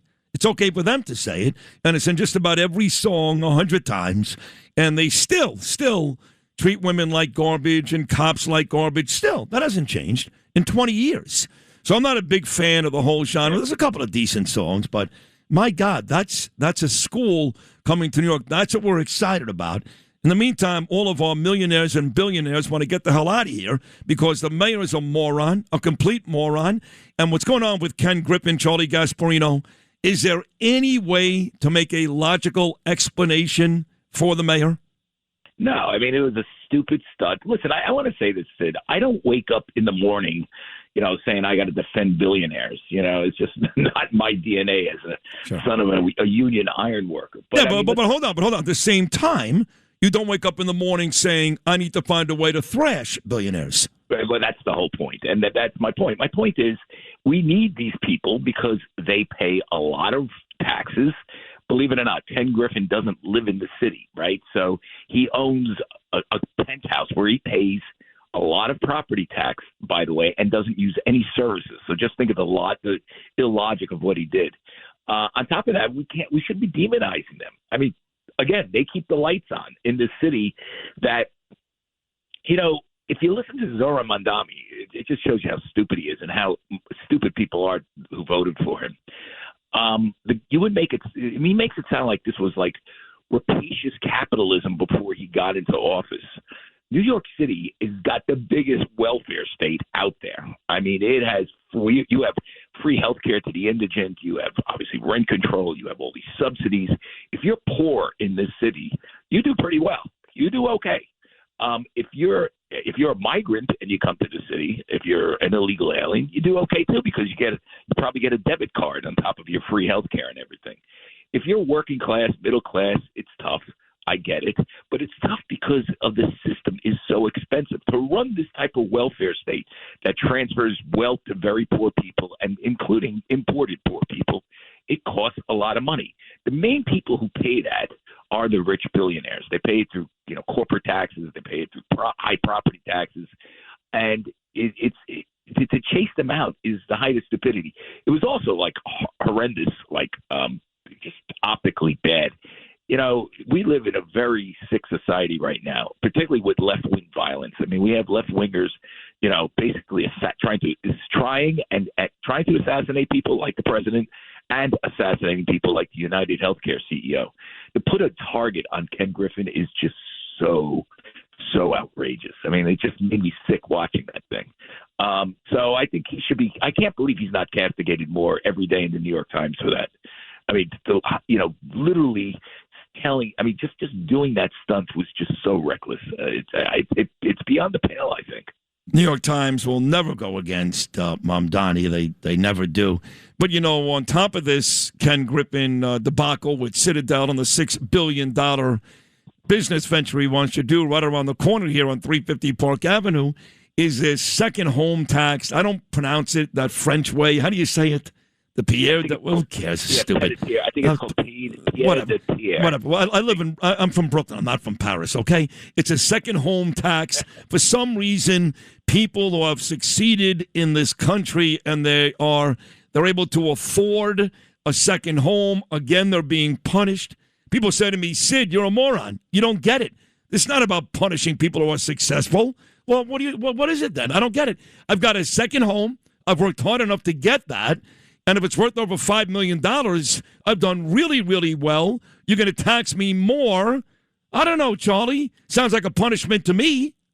Yeah, I mean, it's also stupid because apparently it's not going to raise that much money. You're just going to piss these guys off. The amount of money it raises, I saw the estimates like $400 million on a $127 billion budget. That's like a drop in the bucket, considering just all the stuff you have to, all the strife you're causing. And on top of that, they can challenge that tax. I mean, I think they're doing it on the assessed value and not what you paid for it. So people could challenge it. They might be years before they get the money from this thing. So it's clearly a stunt. By the way, it's not just Mamdani. It's that idiot in Albany that proposed this, and he's just taken it to another level. And it's a waste of money, and it's a waste of time. Right now, we should be looking for ways to cut taxes in this city because business creation is so horrendous. People are not creating businesses in the city. And one other thing, Sid, if you look at our population increases, most of it is from immigration, and we're importing labor at a time when we just don't need labor. And some of these immigrants are coming here illegally as well. So we are literally importing to the city the world's poor, while the middle class, the upper middle class, everybody that pays taxes are looking to leave. I mean, that is if that's not a recipe for disaster and bankruptcy in the future, I don't know what is. So tell me this then, Charlie Gasparino, because you're as good as this, if not better than anybody. There's got to be a reason why there are still wealthy people here. John Catsimatidis will join me next hour. He's still here. Now, the easy answer is, well, my kids are here. My businesses are here. So I'm still here. Bill O'Reilly to a lesser extent.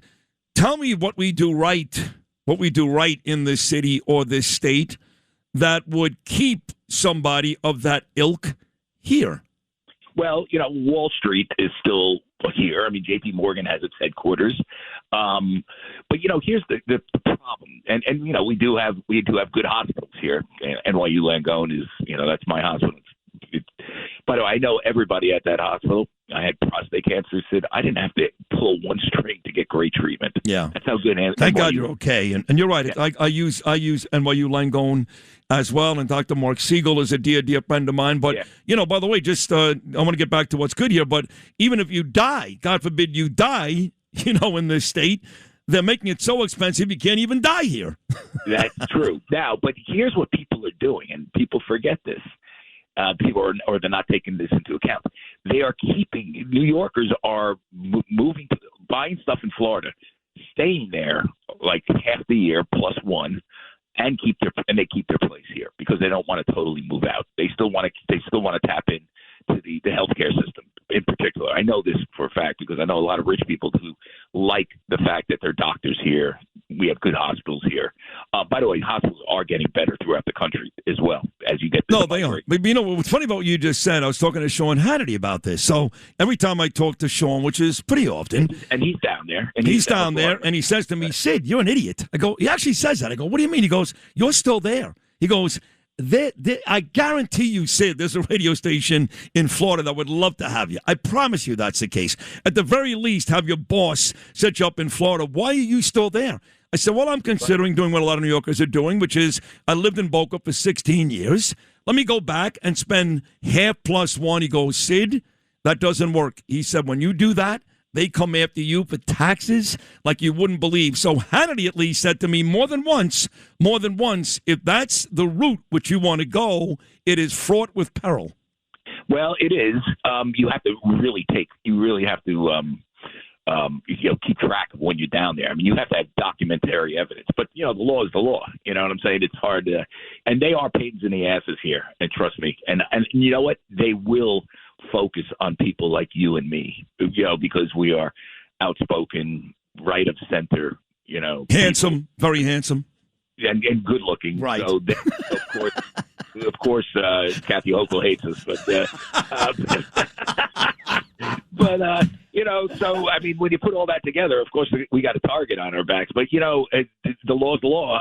Just keep good records. I know people that do this all the time, and they come up here for their health care and everything. And by the way, Sid, there are good things about New York. When I'm not here, I miss it. Trust me. However, when you make it this difficult, it becomes a cost-benefit analysis. When you can get good Italian food anywhere in the country. Very good point. You can now.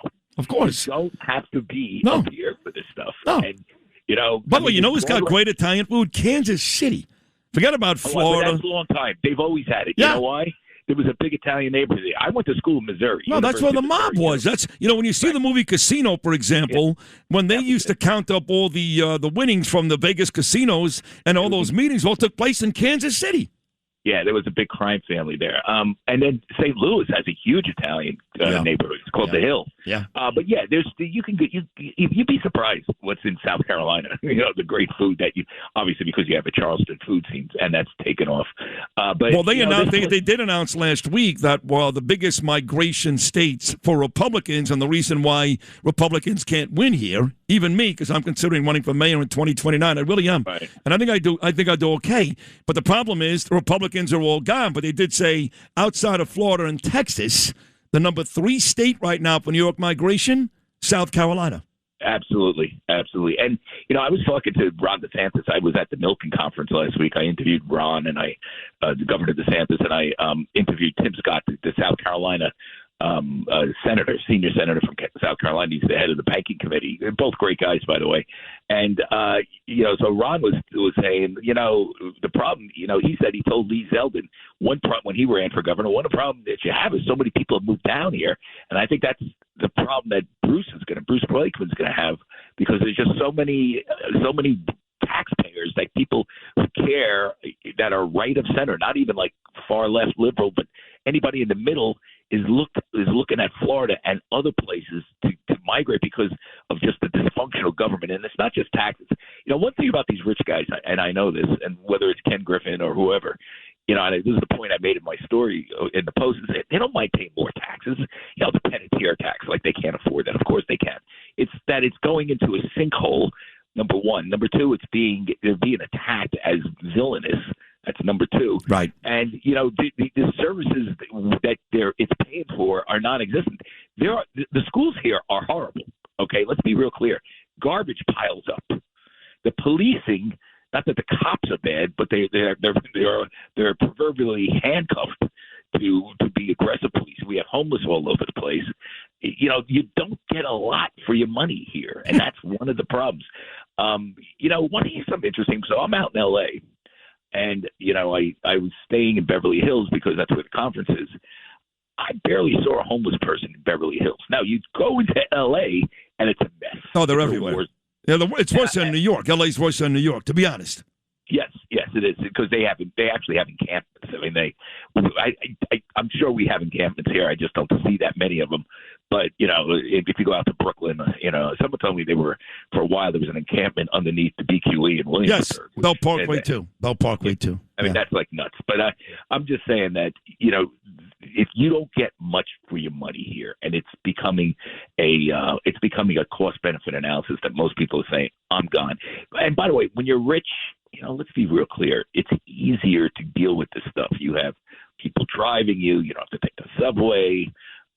It's just life is a lot easier, and even they're sick of it. Yep. Okay. It's true. No, because they become the hunted. There's a bullseye on their back, and there's no reason for that. Charlie, you're amazing as always. I love when you come on, and so do my listeners. You get very high ratings. So you do, I swear. So Charlie Gasparino, as always, amazing job. We'll do it again very, very soon, buddy. Thank you so much. Do you think I could get a teaching position at the hip-hop school? Why not? New York proud, New York loud, with New York attitude. All here on Talk Radio 77 WABC. Tom Glavine. And we've got Glavine coming on in the 9 o'clock hour, which is a great guest for a non-sports show. So Glavine will join us. We'll also talk to Scott Munro. He happens to be the president of the DEA union. They're looking for the same buffer zone protection for the NYPD that the federal government is looking to get or got for ICE. So we'll talk to Scott Munro coming up. He's very happy with the way the police, unhappy I should say, with the way the police are treated in the streets here in New York. It goes back to Mamdani. We'll talk to John Catsimatidis, too. But joining me right now, the man himself, Gordon G. Chang on Twitter. The great Gordon Chang, as President Trump gets set to go meet Xi Thursday and Friday in China. Gordon, good Monday morning, buddy. How are you? I'm fine, Sid, and thank you so much. Great to have you back. Before we get to this big China visit, I'm going to be honest. I took a vote about 30 minutes ago. My guys are on the show, Gord. Lou and Noam and Justin.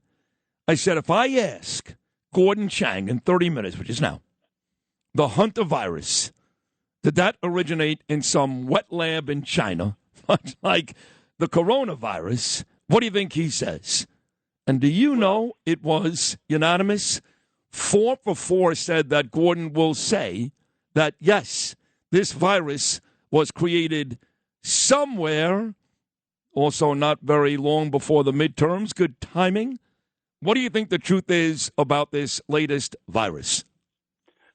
I hate to disappoint your guys, but I don't know the answer to that question. Son of a gun. We don't have any evidence that it popped out of China. Now, if this were Ebola, I would say almost certainly it came from China, because we know that the Wuhan Institute of Virology, those friends who gave us COVID-19, are now weaponizing Ebola. And we know that they're working on other diseases as well. But hantavirus, I wish I knew the answer. All right, at least you're honest.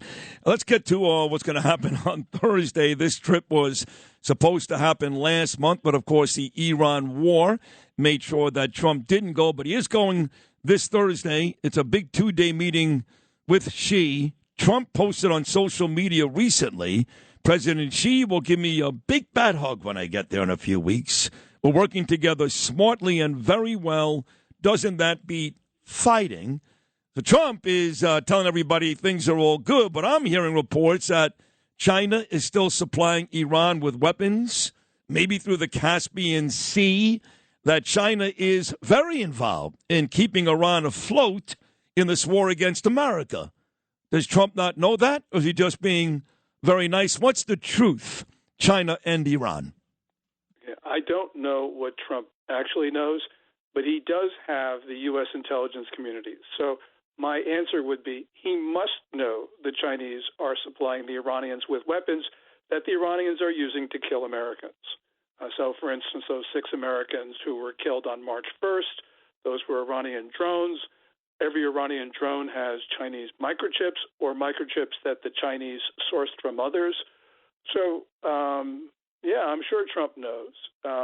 But it's, I actually think that it's incumbent on him to tell the American people what he knows, because these are the lives of American service people at risk. Yeah, it's interesting. I know what he does. He's trying to make sure that he gets there. It's all nice and he can get stuff done. He's a brilliant tactician when it comes to that, especially with people you don't get along with, right? North Korea, China, Putin, he's the best at that. Maybe the best ever. But the truth is that China is helping the enemy. Now, China's in a tough spot here because the U.S. blockade at the Strait of Hormuz is preventing China from accessing Iran's oil, which they need. I believe, correct me if I'm wrong, the majority of their oil comes from that strait. So they're in a tough spot in that, A, they're actually helping Iran, but B, they need Iran to back off the strait because they need the oil. They're kind of playing both sides here, no? Oh, yeah. China gets, first of all, last year it took 87.2%, I think, of Iran's exports of crude. China gets somewhere between 45 to 50% of its seaborne imports of oil from the Strait of Hormuz. And also, we know that China's the world's largest importer of crude oil. So, yeah, they're hurting. We saw this in the April CPI numbers from Beijing, which were released a few hours ago. And so, Trump has an important card that he can play. Trump goes to Beijing, and you got to look at the context. He goes to Beijing carrying certain built-in disadvantages. So, for instance, the Chinese view every foreign leader who comes as no more than a tribal chieftain coming to pay homage. Xi Jinping is especially arrogant. To make that worse, Xi Jinping is now secure, and he's propagating a lot of anti-American narratives. And, of course, Trump didn't go for the March 31 summit because of the Iran war, but the Iran war is still ongoing. And so the Chinese view this as Trump coming to ask for their help. That's not a good look. But, Trump is Trump. He can change and defy conventional wisdom. He can do something that puts the Chinese on the back foot. And he absolutely needs to do that, Sid, because he needs to show Xi Jinping that he's not afraid of America, that he's not afraid of China. And right now, the Chinese think that Trump is afraid of them. So that is not good. I'm not saying the Chinese are right. I'm saying that's the way they're looking at it. Yeah, no. This is why Trump is mad at you, Gordon, because he's even though you're probably accurate. I know I'm right. Even though you may be accurate. So then tell me, to put the Chinese on their back foot, as you just said, is that tariffs? Is that trade? He's not going to threaten them with any military involvement. So practically, what does President Trump do to say to Xi, hey, tough guy, calm down. I'm about to put you in your place. 2 things. First of all, remember, Trump warned that any country that would supply Iran with weapons during the course of the war would be hit with an American additional 50% tariff on their goods. Trump needs to do that. I mean, the evidence is there for everyone to see. So I think Trump needs to make good on his threat. Otherwise, the Chinese will think he's just hollow man. The other thing he needs to do is, we know that Chinese banks have been laundering money for the Chinese gangs. They've been complicit in this. Secretary Bessent, Treasury Secretary, has been warning about employing Section 311 of the USA Patriot Act, which would disconnect the Chinese banks from their dollar accounts. Look, we need to do this, regardless of Trump's visit or no visit, because China right now has a free pass to violate American laws. If we're not going to enforce our laws, we need to repeal them. But the worst thing is today, and that is we say we got these laws, but we basically say to China, come here and violate our laws because we're happy for you to money launder. We didn't let Pablo Escobar launder money through New York, but we will let you. That's really wrong. Is that really happening? 100%? 100%. The Chinese money laundering gangs have taken over the money laundering business around the world, not just for the Mexican cartels. We know that these Chinese money laundering gangs use Chinese banking apps. They use the Chinese banking system to do this. China's banking system is tightly controlled. Remember, China is basically a totalitarian state. The Chinese know exactly what these Chinese gangs are doing. So, yeah, these Chinese banks are complicit in money laundering for Mexican drug lords and for other bad actors around the world. And, you know, Besant has been warning them over the last couple months, well, actually, last couple weeks, but we haven't seen anything happen. And this is not just a Trump issue. This is a Biden issue. This is an Obama issue. We've known the Chinese have been doing this stuff, and we have not had the courage to enforce our own laws. So this is on us, Sid.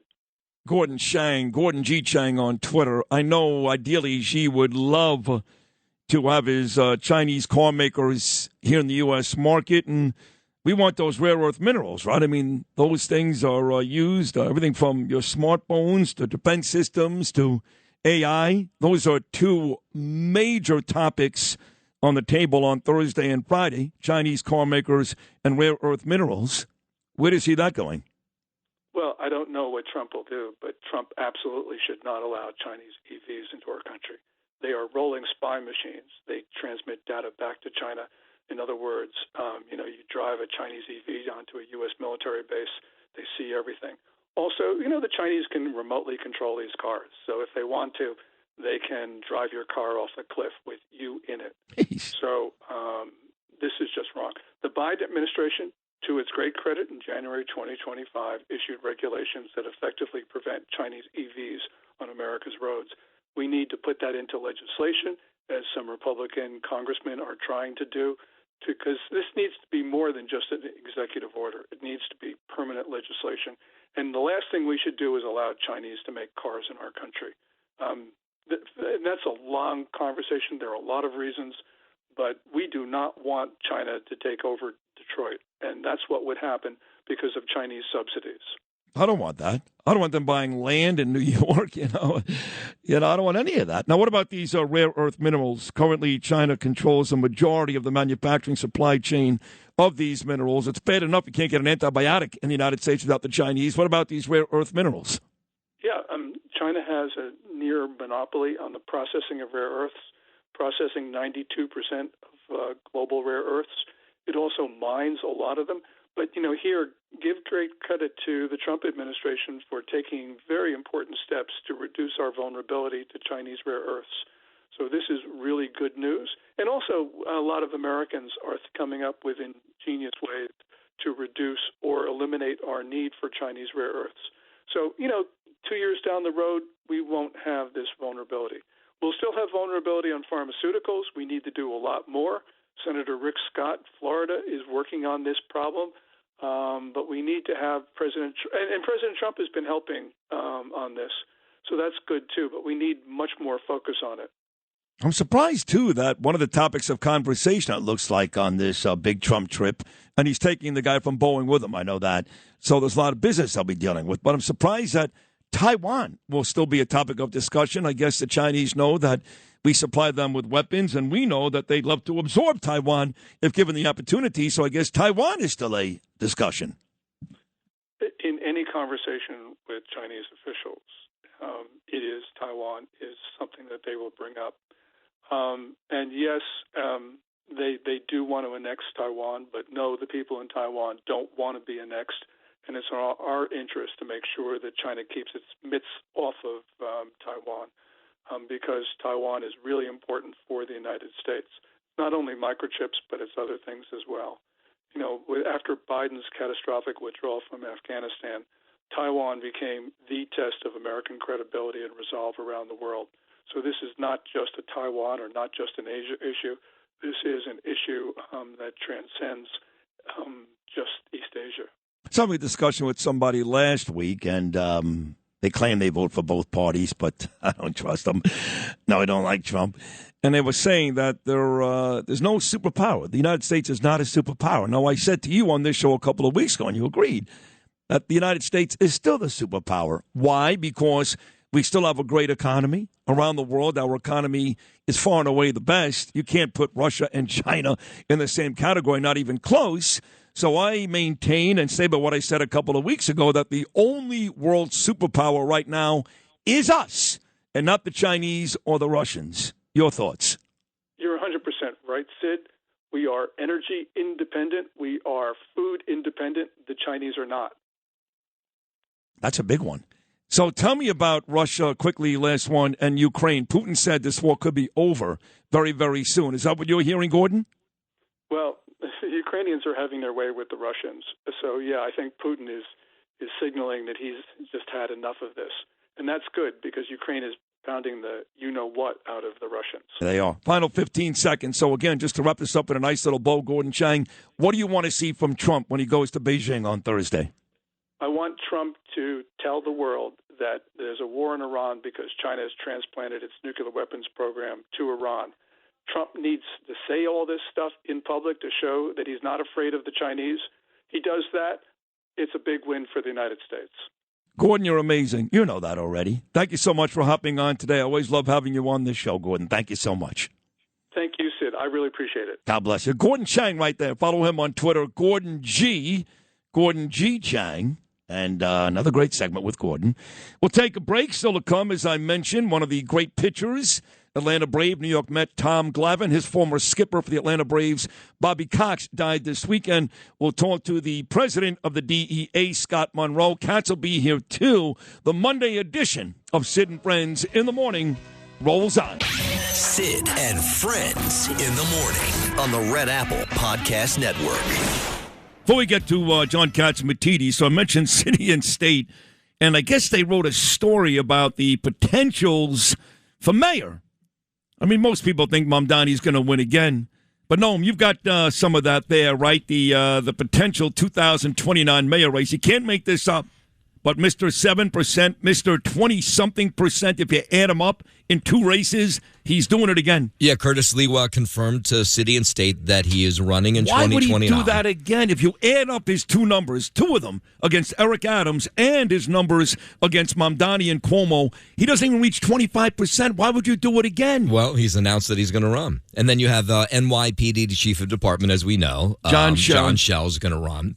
And then in this article, they go on to say, radio host and potty mouth Sid Rosenberg has also said he's considering a run. That's how City and State described me, as radio host and potty mouth? But it gets worse than that. They say collectively those three, John Schell, Curtis Lewa, and you, have a better chance of winning a Pulitzer than winning the mayor's race. That's probably true. I mean, not exactly a potent threesome. No. Sliwa, who's embarrassed himself twice. I mean, really embarrassed himself. Shell, who's a great guy, but I'm not sure he's up for this. And then me, you know, people tend to love me and hate me. But we'll see. John Catsimatidis hosts not one, but two great shows on this station. 5 p.m. every weekday afternoon. It's the Cats and Cosby Show. And, of course, his masterpiece, 8 a.m. every Sunday morning, the Cats Round Table. John's on his way to Fox Business later on this morning. And he's probably on his way to China. I don't know. Maybe Trump probably wants him to go with him. Are you going to China, John, with Trump on Thursday? Be honest. No, I'm not going to China. But you never know. If he goes to Greece, I may go. Is he going to go to Greece for some reason? There's been an announcement that he may go. And why is that? Is that because of Erdogan and Turkey, or is it because we want to do more with the Greek people? Why would that be? Well, you know, you have that whole area is in not turmoil. You know, you got Turkey. We don't know what the heck is going on with that. I'm not sure NATO trusts Turkey 100%. I don't. Do you? No. And Greece has been the pivotal thing in that area other than Turkey. So we need Greece to do the right things between Greece and Cyprus, because Cyprus is right. You were there. Yeah, it's right there. Right off the coast of Israel. Right, they're 30 minutes away from Tel Aviv. And don't forget how I used to sell those Cypriot oranges. Yes, right off the coast of Cyprus. That's right. All the Jews came into Christidis and D'Agostino and bought up all those oranges. True. No, they love them. No, Greece is still, thank God for Greece in Europe. But he's a bad guy, Erdogan. I was told, and I was in Athens last summer, you know better than me, that he's still flying missions over the Greek islands. Still. Is that true? He tests them. They test each other. You know how they are. The Greeks and Turks, they test each other. Yeah. There hasn't been any serious altercations or whatever. And I'm from the island of Nisyros, where I was born. That's right off the coast of Turkey. So I saw that last week at the Greek Independence Day parade. The Minister of Defense of Greece comes over to say hello.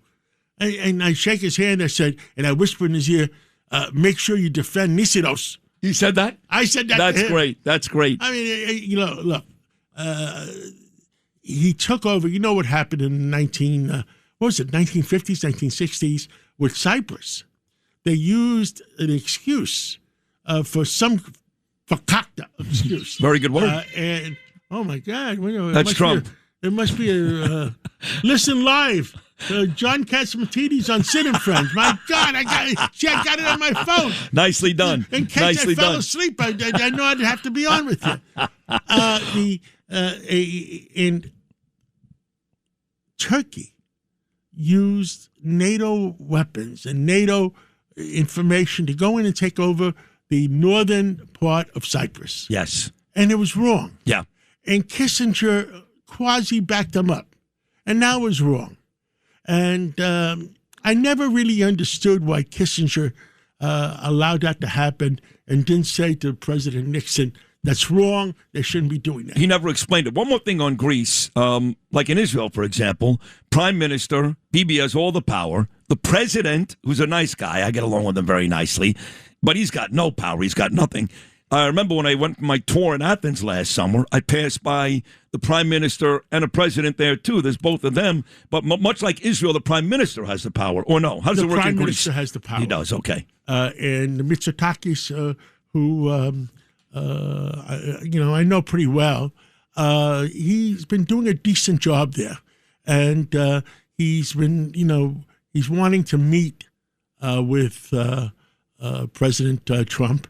And President Trump, he's been busy. He's busy fighting the rest of the world. Kind of busy. It's going to be an interesting times on this visit to. I heard Gordon Chang during his interview. Yeah.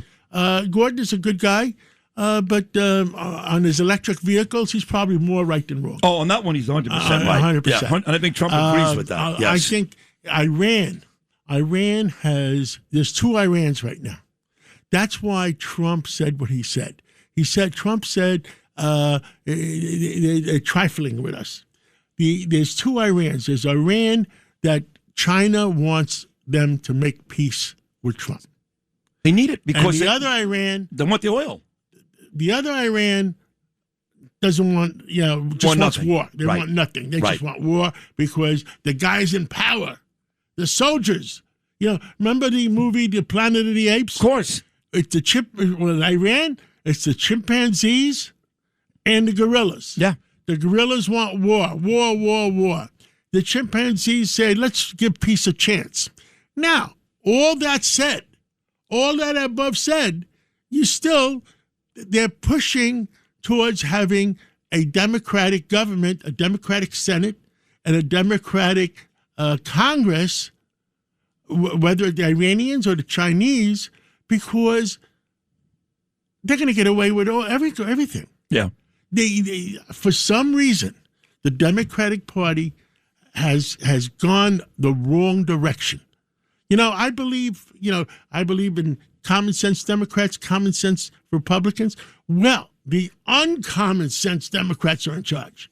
The Democratic Socialists are in charge. They're almost all that at this point. And what happened is the Democratic Socialists have taken over have taken over the Democratic Party. You're right about that. But even before that, before the DSA took over, the Democrats were already rotten. And it all comes back to Trump. They were headed in that direction. Yes, ever since Trump came down that escalator in 2016, the Democrats have turned into complete maniacs. And I'll tell you what else happened. We're trying to cover a lot in only a few minutes. In President Obama, before he left town, he put in 2,000 of his people and made them civil service jobs and infiltrated every department, every agency in the United States of America that are loyal to Obama versus loyal to Trump 45. And it took President Trump 4 years on the beach. Is that what you call it? On the beach? On the beach. For him to realize what the heck is going on, that made Trump 47 the greatest president. Agreed. Because it took those 4 years on the beach for him to realize that he was surrounded by a lot of stuff. I mean, I'll tell you stories. I mean, if I tell you a quick story, that there was a person in the Oval Office that was an infiltrated officer, and one of my I don't want to say who turned it in. And the person he turned it into, and he was going to do something about it, that person got fired. The Obama person stayed. How about that? Because they were great actors. Great actors. They knew their mission.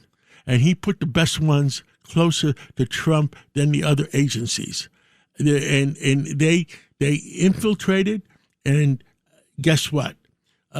Trump didn't have a chance. Trump 45 had not a good chance. And the problem is we have to win. The Republican Party has to win, and it has to win big in America. And we got to get one vote, one American, one vote. We got to pass.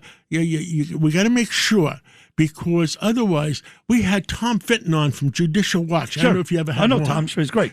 And he 800,000 votes in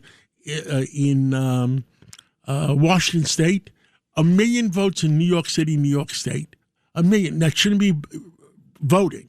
Now, in addition, so I asked him, Tom, how many left in the United States? He says maybe 24 million. So right now, our voting system is compromised, and we have to straighten out our voting system. The other thing that Congress has to straighten out, and I don't know how they're going to do it, because you got to get control of the Senate to be able to do the complete sweep. They in the census, they count migrants and illegals. And illegals. Illegals. No, migrants, in general, immigrants, illegals. They count everybody. Right. If there's a body there and he's still alive, they count them. Right. Just to get more votes in the blue states. Sometimes and if they're I'm dead, not they still fighting. count Listen, them. I don't want to fight blue versus red. But the fact is, right now, the blue is compromised. Well, thank God the Supreme Court. But the Supreme Court helped us last week. The Socialist Party, which if they ran on their own, would get 2% of the vote of the whole country. They realize that, and they use foreign money coming in to take control of the regular Democratic Party. And what happens is the Democratic Party has a chance. You know, a lot of look at our friend, our mutual friend Dershowitz. After 86 years, 87 years he's in a Republican. the Democratic Party, He's a Republican. But he's a smart Jew. He's a smart Jew. But now, if you're telling me the DSA, that these candidates, for the most part, have success because of foreign money, the base, John, of the DSA candidates, the base of the DSA wins, happens to be our mayor. So did he win because of foreign money? I don't know. We couldn't prove that. Remember, we were trying. We were trying. I don't know that. Yeah.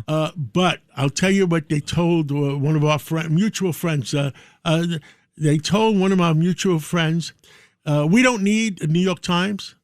We don't need the New York Post. We don't need the Daily News. We don't need any of them, because we press a button and we got 12 million media supporters. True. The social media. So it has changed Has the war changed from battleships to drones? Now they have underwater drones, and there's going to be no more. There's going to be no more soldiers hitting the beaches. You know what's going to be? Robots. Robots.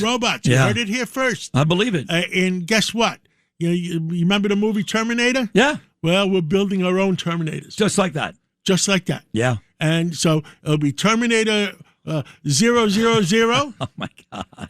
Terminator drones, underwater drones. And, Space Force, you never know what we have up there. I can't tell you all. Yeah, I know. But I know you. You believe that there's a whole bunch of. You believe that there's actually aliens here. Well, that's a different conversation. But do you believe we actually have aliens here? Here, somewhere. We're housing aliens. Eisenhower made a deal.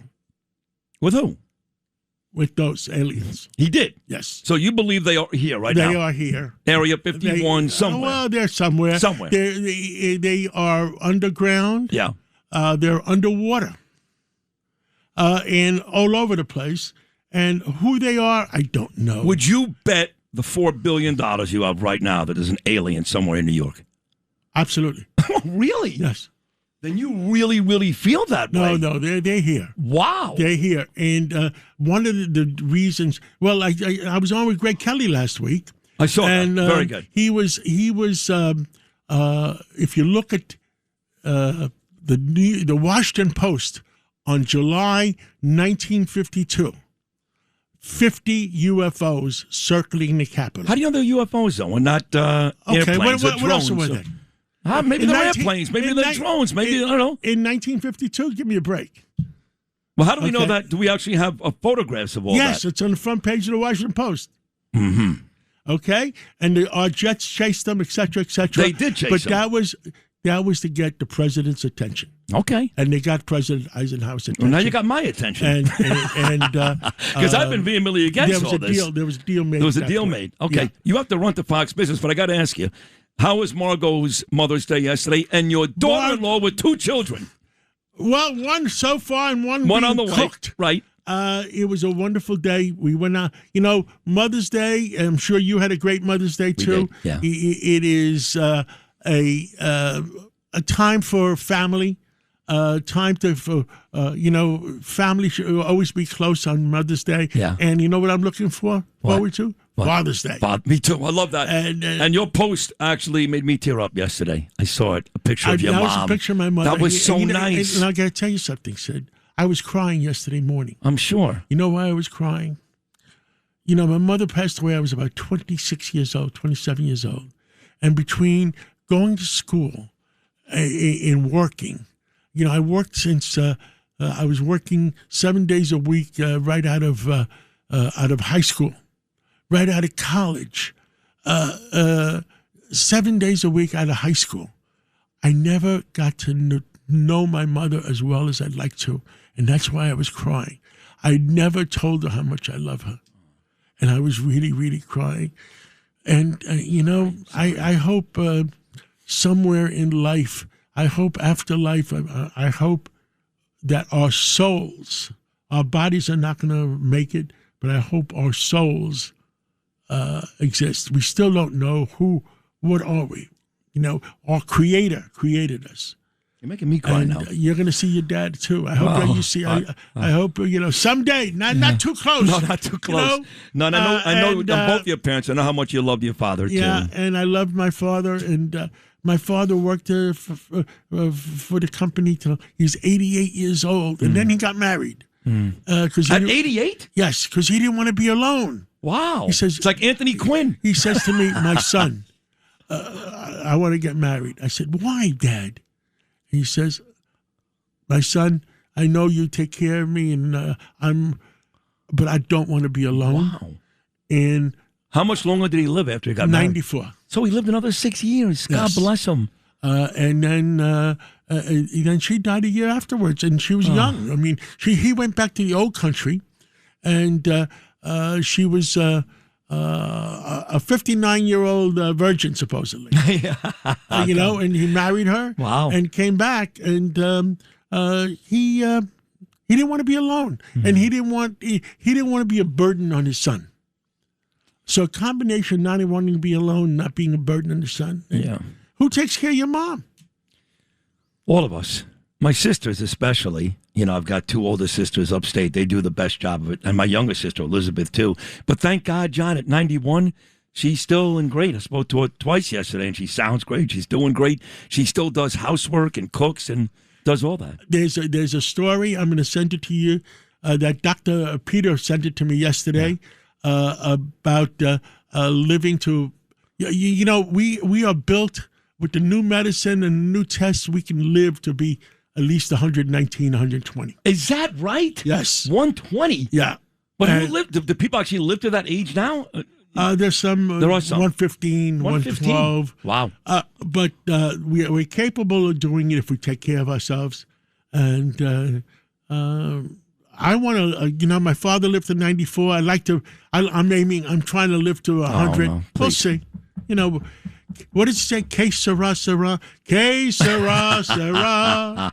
Whatever will be, will be. We need you here, John. You better stick around to at least 100. I hope that's the case. We need you here. We love you. And let's make, you know, what are the differences in living?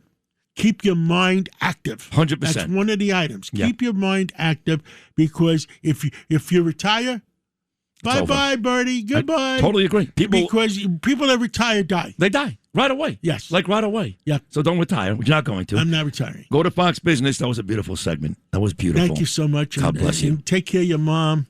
You know. Thank you. I will. You know, tell her you love her every day. You know why? That's the one thing that broke me up yesterday. Yeah. And I never told her I loved her. She knew. I'm sure she knew. I love you. Thank you for doing this. It was great. Thank you, John.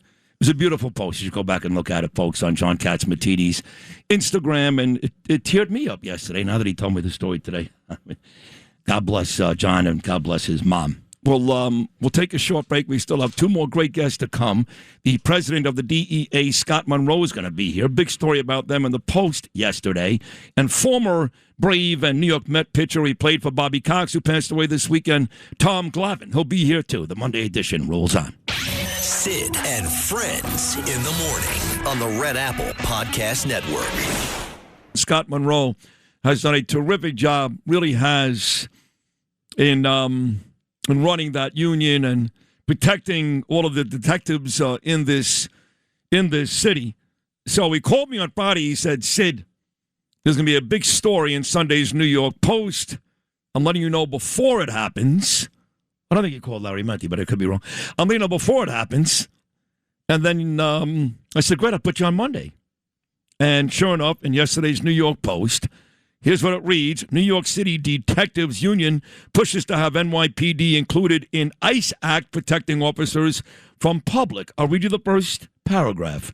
The city's detective union is escalating its war against rabid cop haters, pushing to have NYPD officers added to a federal law that requires protesters to stay 25 feet away from ICE officers. So the HALO Act, that puts those bastards in jail.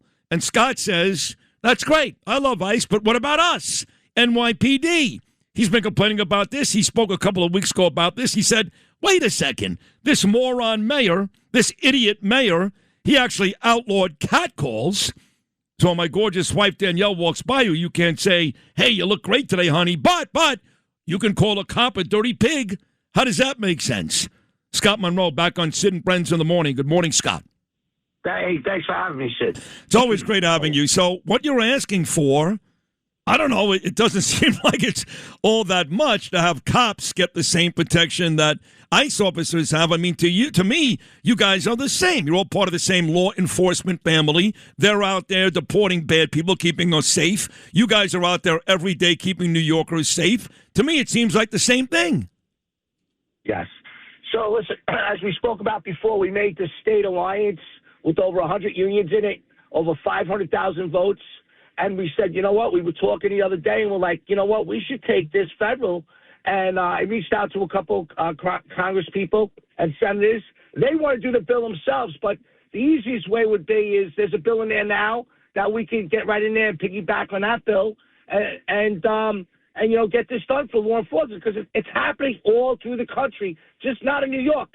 It's happening everywhere. And, you know, I got our detectives. we're down there. They're down there in the subways. The other day, they basically had that person that was slashing everybody. Was slashed 3 people with a machete. The other day, now they threw an older gentleman, 73-year-old school teacher, down the stairs and killed him. And guess who got him? 2 detectives that saw the photo of that person a few hours later, and they grabbed them and scooped them up. So listen, we can't have people in our faces. They can't be doing this type of things to you when you're doing your job. They're stopping you from doing your job. But you said a couple of weeks ago, when the whole buffer zone thing came up with Julie Menon and the city council, their effort was to limit anti-Semitism at one of synagogues, really all houses of worship, but we know the only issue here is the Jews. So with synagogues and yeshivas, those types of things. But you were saying that you were already complaining on video, even before you honored me, Bo, and Paul, the retired group, a month and a half ago, that you were hoping Mamdani would do something because he outlawed catcalls. Was there ever any conversation with the mayor's office? Any?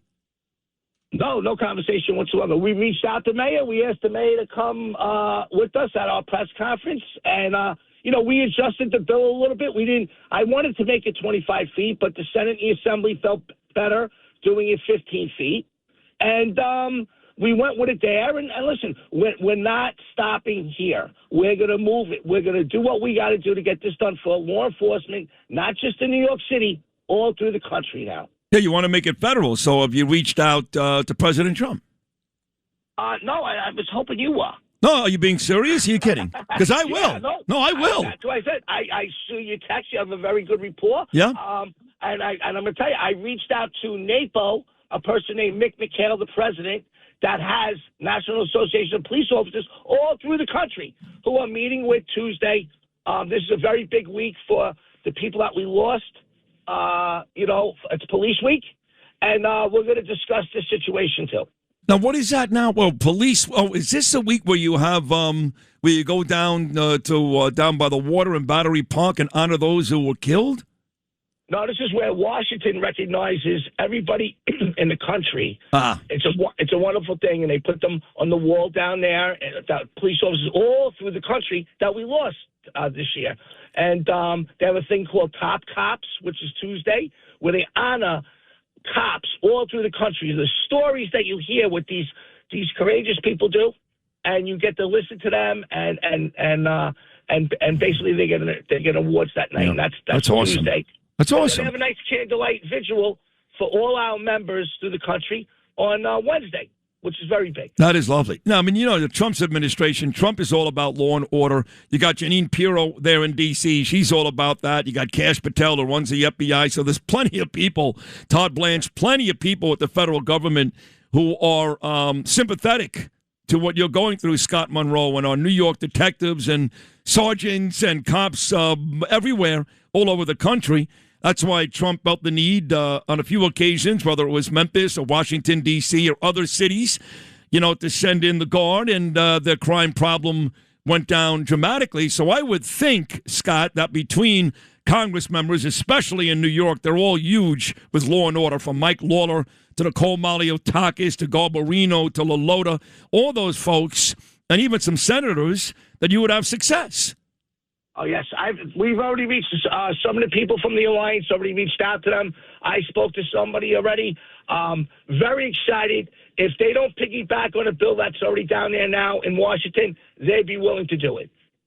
It's such a mess for the cops. There's this one former cop, I'm not going to mention his name, he does some ridiculous podcast that nobody listens to, and he's been tweeting for days that Jessica Tisch is about to quit in 2 weeks, and it's either going to be Abbasi or Rodney Harris and No, it's not true. It's complete fake news. 1,000% fake news. Scott, you can bank I can't tell you what's going to happen in September or December, right, but she's not leaving anytime soon. That no. I can guarantee you. That's guaranteed. But there's so much division, it seems like sometimes, with former cops, disgruntled cops, and even some guys serving right now. I just don't get it. Do you? No, listen, it's a shame. After you retire off this job, you have yourself a pension. If you don't have something nice to say, then just move on. Right, just shut up. Exactly. Well, some of these guys feel like they were treated badly. They were kicked off the force, and they've got all kinds of issues with Eric Adams and other mayors. But at the end of the day, I mean, leave the current NYPD alone. You guys are out there, all you guys every day, trying to save this city. Okay, so you're in touch with some of these legislators. You're ready to go to Washington, D.C. What else is next on this agenda to try to make sure that this is done? Well, that's all. That's the next step. Sitting down with them, whether they want us to testify down there or not, I don't know. I would love to reach out to President Trump and explain what's going on. I don't think people really understand what goes on unless they see the videos that are out there. Well, let me ask you, how bad is it, Scott? I mean, is it every day? Are you getting a lot of cases every day, a couple a week? Let's be honest. Absolutely. And it's not stopped. I mean, they're making money off it, these people on these with these videos. They're having people like different companies they advertise on their videos. The more they get, that's what they're doing. And so we had a little bit of a problem with one of the companies. We sent them a letter the other day. I don't really want to name them who they are, and we were very concerned, that they were utilizing these people for that. So, the bottom line is that's our next step. We have to move forward. We have to get this done. I mean, the day we walked off City Hall steps, they were waiting for us at the gate, and they were in my face. They were saying all types of things all the way back to the office. So they are not stopping. They feel it's their First Amendment right. Their First Amendment right is not to be in somebody's face. There's no other profession ever that you could do this to and get away with it. You think you would do it to a construction worker? I'm actually sitting down with a bunch of Teamster leaders next week to get them on board with this because it's important. That's more votes if you believe in law enforcement, and we got to make sure we protect all the Teamsters, whether you drive a UPS truck or you're a painter or you're an electrician. We're here to protect the people of the city of New York, and they're on our side too. Good. I'm glad to hear that. All right. Well, I'll reach out to the president. He should be on this show in the next 2 weeks. I know you saw the text. He said, I'm coming on. I love it. He actually said love. So I'll make sure I reach out to President Trump. And when he comes on the show, I'll certainly bring this up in an effort to help you because I'm tired of it too, man. I am sick and tired of the disrespect that your officers have to face on a daily basis in this rotten city. It all comes from the mayor, who's the most anti-cop mayor. He makes Bill de Blasio look like Rudy Giuliani. And then you get the governor. She does nothing, sits up there in Buffalo watching, the Jim Kelly tapes. So between the two of these morons, the cops are being treated worse and worse every day. I'm not okay with it. Scott Munro, you've got me on your side. I'll do what I can do, okay? Thank you, and thanks WABC and everything you do, and this is great. This is why we need you to get our message out, and we really appreciate law enforcement, not just in New York City, all through the state and the country now.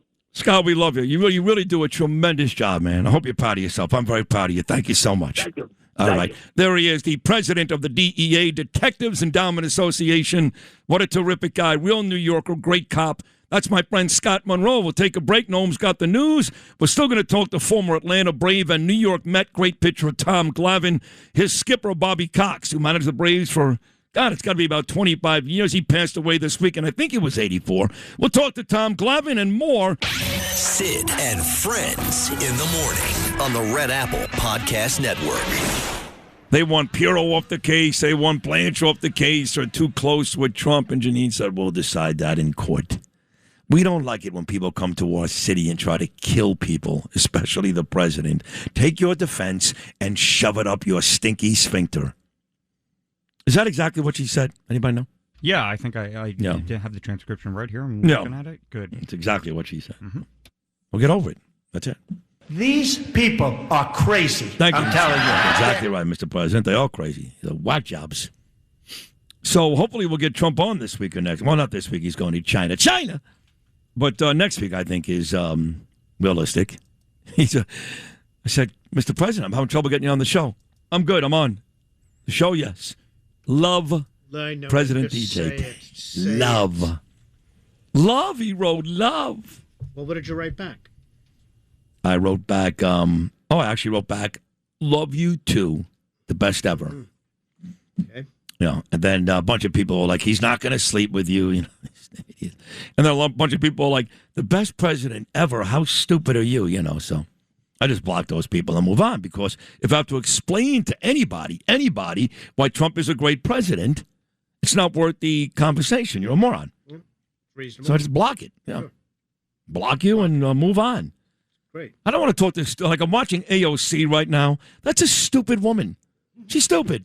I don't care that she beat Joe Crowley or that she, compared to Nancy Pelosi, she looks good because she's not 100 years old, or, she's relatively attractive compared to most lady politicians, because most of lady politicians are 100 years old or just ugly, like Pocahontas.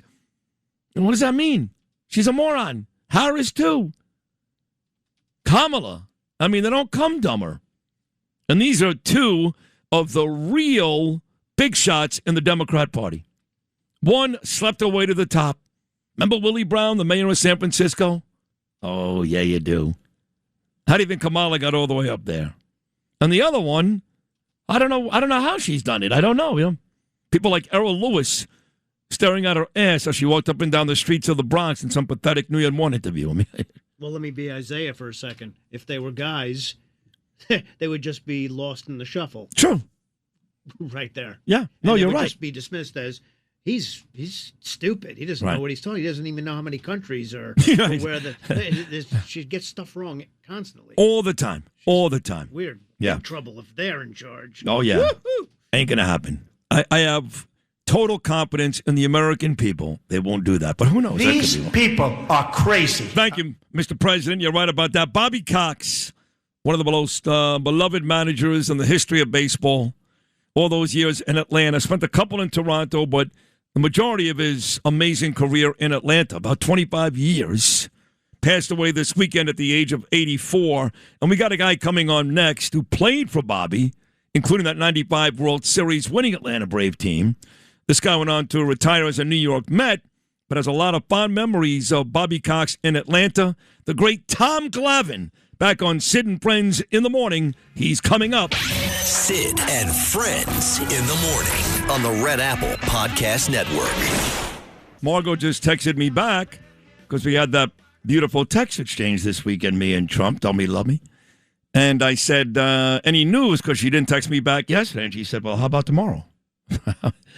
So I will have the confirmation details, but it does look like President Trump, before his China trip in the middle of the war, what a great time to get him, will be on this show tomorrow. But talking about all-time greats, how about Tom Glavine? I don't know how many pitchers are ever going to win 300 games again. Tommy won 305.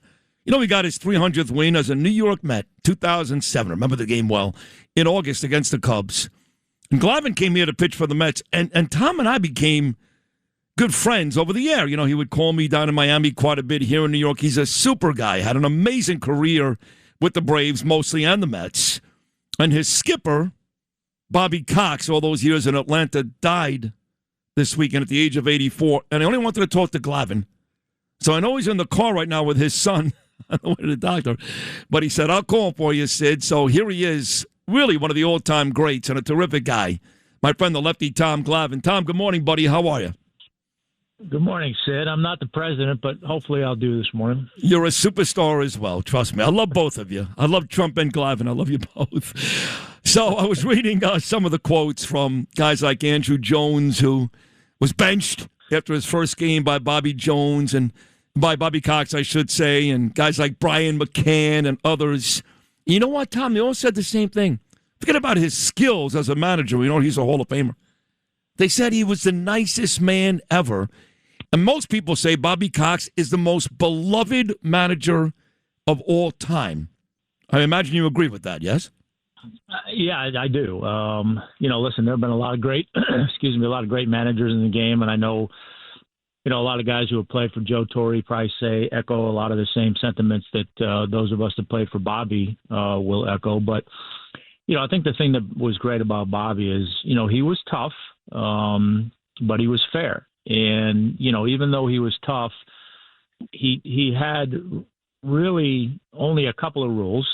You show up on time, you wear your uniform the right way, and you play the game hard. And that was really it. And I know it sounds kind of silly for the average person to hear this or hear me say it, but a lot of guys will say the same thing. He treated us like men and just kind of left us alone, you know? Like I said, with those 3 simple rules that he had, he expected you to follow them. And then he trusted guys to do what they needed to do to get their work done, to be ready to play each and every day. And, I know for us pitchers, particularly me, Smoltzy, and Maddox, we played a ton of golf. Everybody knows we played a ton of golf. Bobby didn't care because he knew it never got in the way of us getting our work done and being out there every 5th day, taking the ball and go to pitch. So I think that was a big part of it. Like I said, he was tough. If he had a problem with you, he'd call you in his office and you talk it out, and that'd be the end of it. But he was also, I think, extremely fair. And like I've said to people over the course of the weekend, everybody keeps asking me, give me one word that would describe Bobby. And I think the word that keeps coming to me is passion. He had a passion for his family, he had a passion for the game, and he had an unbelievable passion for his players. You mentioned the fact, that was wonderfully said and beautifully said, Tom, that you guys like to play golf, you, Smoltzy, and Maddox. Who's the best golfer of the 3 of you? I hate to say it. It pains me to say it. Smoltzy. Yeah. I'm trying to close the gap on him. I'm getting there, but he's still the best. Because I know. In fact, when I texted you Saturday and we talked about coming on today, I said, something tells me you'll be on the 7th tee. I actually texted you that, if you remember that. So I know that you I know that you love the game. When you get on the Braves, and correct me if I'm wrong. I could be wrong. But I believe your first 2 years there with the Braves, you had Chuck Tanner, who was one of the great managers when I was a kid with the Pittsburgh Pirates. He was a great manager. And then I think you maybe had 1 year of Russ Nixon before Cox, who walked away in, 95 after managing Toronto, decided to come back, 85, decided to come back in 1990 and make a second run with the Braves, which lasted 21 years. So you had guys before Bobby, like Chuck Tanner and Russ Nixon, before you got Bobby Cox, yes? I did, yeah. And look, Chuck, Chuck was a great manager, and a super nice guy, but I think I indirectly may have been a little bit responsible for getting Chuck fired. I had a game in Cincinnati early in my career, I think 88 or 89, I forget what I think it was 88, but I was, I wasn't very good that year, but Chuck kind of left me out there to take one for the team a little bit, and I don't think that went over too well with the organization for a young guy like myself being out there. So that didn't go well. And then, Russ, listen, I had spent some time around Russ in the minor leagues, and I loved Russ. I mean, I'll credit Russ for me personally because I was going through a tough time, early in my career. And, I remember him calling me in his office in Chicago and essentially saying to me, listen, stop worrying about it. Stop looking over your shoulder. You're not going back to the minor leagues. You're getting the ball every 5th day. Figure it out. And that was huge for me as a young player.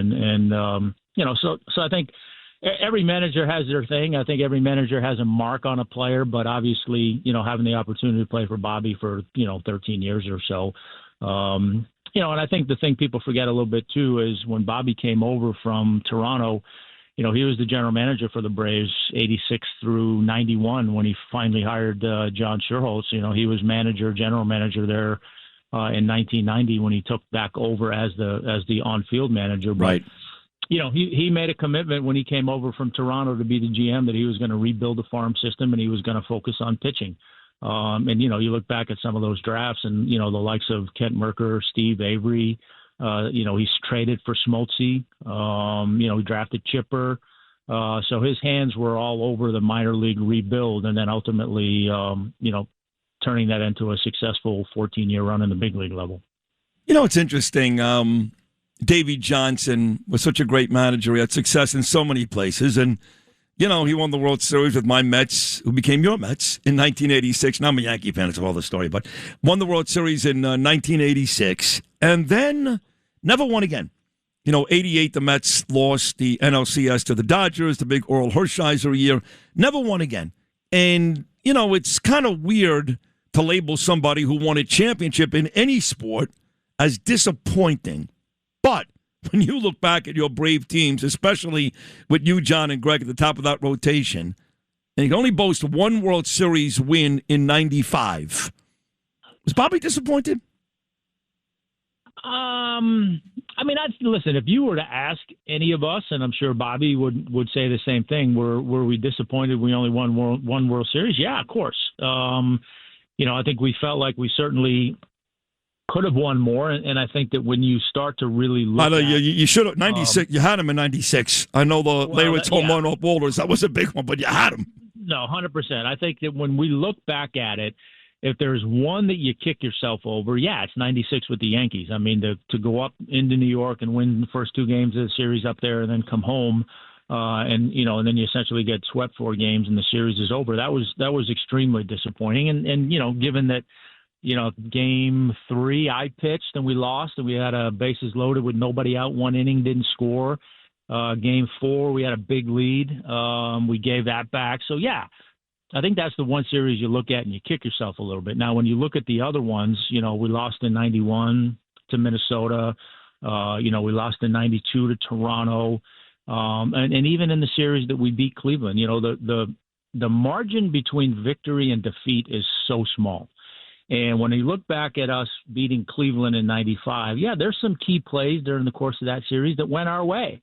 And when you look back at the series that we lost, those key plays didn't go our way. So it wasn't a situation where, you just went in a series and you got bum rushed and you got beat.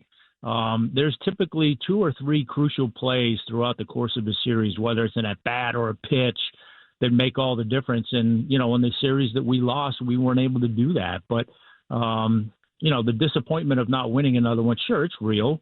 But I think a lot of us would argue that going out and winning 14 straight division titles is probably harder than winning another World Series, and I think that for us, when you look back at what we did, or look back at Toronto, for example, right? Toronto wins back-to-back World Series, and then you really didn't hear from them again until last year. It's true. I would rather do what we did and have a chance every single year,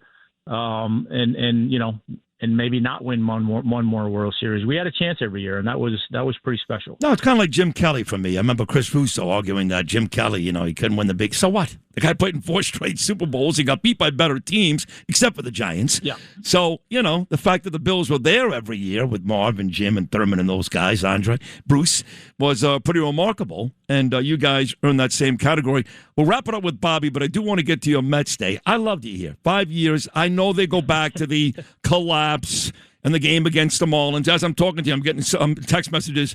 Tell Glavine and the Marlins, when you look at your I know, and you had that horrible car accident in the cab, so you had some rough moments here in New York, but when you and I have talked in the past, in all seriousness, it seemed to me like you really enjoyed your years here after those great years in Atlanta with the Mets. Are you still fond of those days, or more removed from New York you are? I am. Listen, I loved my time in New York, and I think anybody who really knows me knows that. Look, I'm not going to tell you that it wasn't a huge move for me. I'm not going to sit here and say that I didn't try to sign back with the Braves. Of course I did, but it didn't work out. And when that situation played itself out and I ultimately found myself in New York, I loved it. I had a great time there. I think that when people ask me about what it was like to play in New York, I'll say there's no place better when things are going well, and there's no place worse when it's not. So Perfect. You try to stay on the good side of it as much as you can. And it's, the passion level up there is off the charts. But I loved it. I had a great time up there. To this day, some of those guys that I played with on those teams are some of the guys that I keep in touch with the most. Listen, we came close in 2007. We were one run away from getting to the World Series, and I think we all thought we had a team that could win the World Series. Unfortunately, fell a little bit short there, but it was a blast. I hate the way it ended. And people, obviously people have long memories, and I'm myself included. I hate the way that all ended. It was, I wasn't pitching well at the time, and I knew going out that day I was going to have to find something and figure something out, and I didn't. But you know what? I still maintain. I mean, we had a 7-game lead in September. So a whole lot of things went wrong before we got to that last day of the season. Oh, no doubt. Unfortunately, I was just a guy on the mound that last day. It's true. Willie Randolph, of course, is still good. But you're such a stand-up guy. Look at you. I didn't have it that day. And because, again, you gave the Mets a lot of terrific starts here in New York, and you were a great ambassador for us. And it was a big deal to get a guy like you on our team because you were a winner your whole career to the very day that you walked off the field as a member of the Atlanta Braves one more time, the very last time. So that had to be pretty cool, right, to go back to Atlanta that last season just to say goodbye? It was. I mean, listen, I felt like I had at least one more year in the tank, but I also knew that, playing one more year in New York probably was going to be a tough sell for my wife. I mean, when you think about it, I was in New York for 5 years. So essentially, when you put the days together, I was gone for almost 3 calendar years. Wow. So that's a lot on my wife, and we had young kids at the time, and it just got to the point where, if I wanted to try and play one more year, I was going to have to do it at home. And, unfortunately, even coming back to Atlanta, that season didn't go the way I wanted because the first time really in my career, I had to battle some injuries. I had a hamstring tear early in the year, and then I hurt my elbow. And so it was a struggle, and certainly not the way, any athlete wants to have things go. But I think the blessing for it was that, I think a lot of guys struggle with retirement because they still think they have something left in the tank. I knew I had nothing left in the tank. I got everything out of my arm and my body that I could possibly have gotten out of it. So I think that made it a little bit easier when it was over to kind of walk away because there was nothing left. 305 wins, ladies and gentlemen. His 300th came as a New York Met in August of 2007. So in the final 30 seconds, Tom, and again, you're such a stand-up guy. You're a great guy. You're a beautiful guy. I love you. In the final 30 seconds, what do you want to say on the way out about your skipper, Bobby Cox? Well, listen, like I said, he's arguably one of the greatest managers of all time in the game of baseball, certainly the greatest manager in Atlanta Braves history. And, I think when you look at somebody and you try to get a sense for what somebody is and what they're like, just listen to what players say about him. I think that says it all. Every guy who put on a uniform for Bobby loved him and would run through a wall for him. And I think that more than anything speaks to the character of the man. Thank you so much for doing this today. I know you're busy, your little boy and all that, your son, but not little anymore. But at any rate, thank you. Thank you so much for hopping on today, and hopefully I'll get a chance to talk to you again very soon, Tom Glavine. Terrific job. Thank you so much. I enjoyed it, Sid. Good to talk to you. Thanks for having me. You too. President Trump has a lot to live up to, just so you know. You're pretty good, Tom Glavine. Didn't you love this guy? Lou? How can you not love him? Right? Amazing. Great guy. He was a phenomenal pitcher. Look at his career. I know, but he's such a great guy on top of it. I text him. This guy's one of the all-time greats. He gets right back to me in literally 2 minutes, the great Tom Glavine. We will take a short break. We'll come back and wrap things up on this Monday. Sid and Friends in the morning on the Red Apple Podcast Network. If you've been listening, I just received a text within the last 15 minutes from the great Margot Martin that President Trump will be back on this show tomorrow morning. He had to make sure that his schedule was open, and he said, for Sid, we're doing it.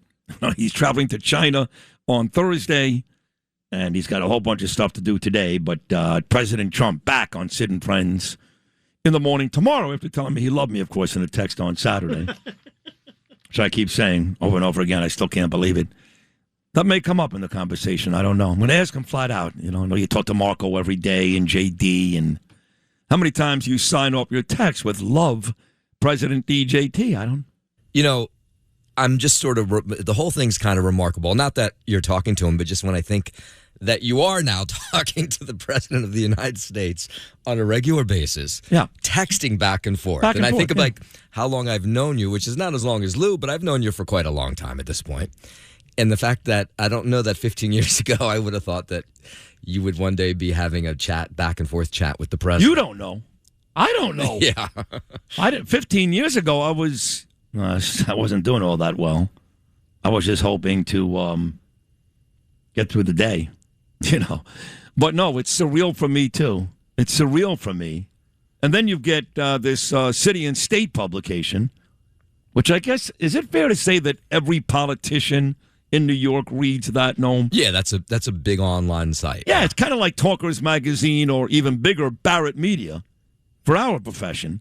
So city and state, they all read it. And a lot of these politicians, active and former, write for it, like Cuomo does, And they've included me in a column today about the mayor's race in 2029. And they include a bunch of people, but as far as I know, I'm the only one they attached an adjective to. I'm the only one they got descriptive about. Is that not right? And they added a link to a whole nother article about you. No, they didn't. Yeah. An article about me? Yeah. Oh, stop it. No, I'm not kidding. There was a link next to your name. I didn't see it against. Oh, my God. Like, they talked about Julie Menon, and she had put out a one-word statement. She's not interested in running for mayor, so they put that up. That's a lie. But when they got to you, yeah, right. Well, of course you say that, right? No. It's too early.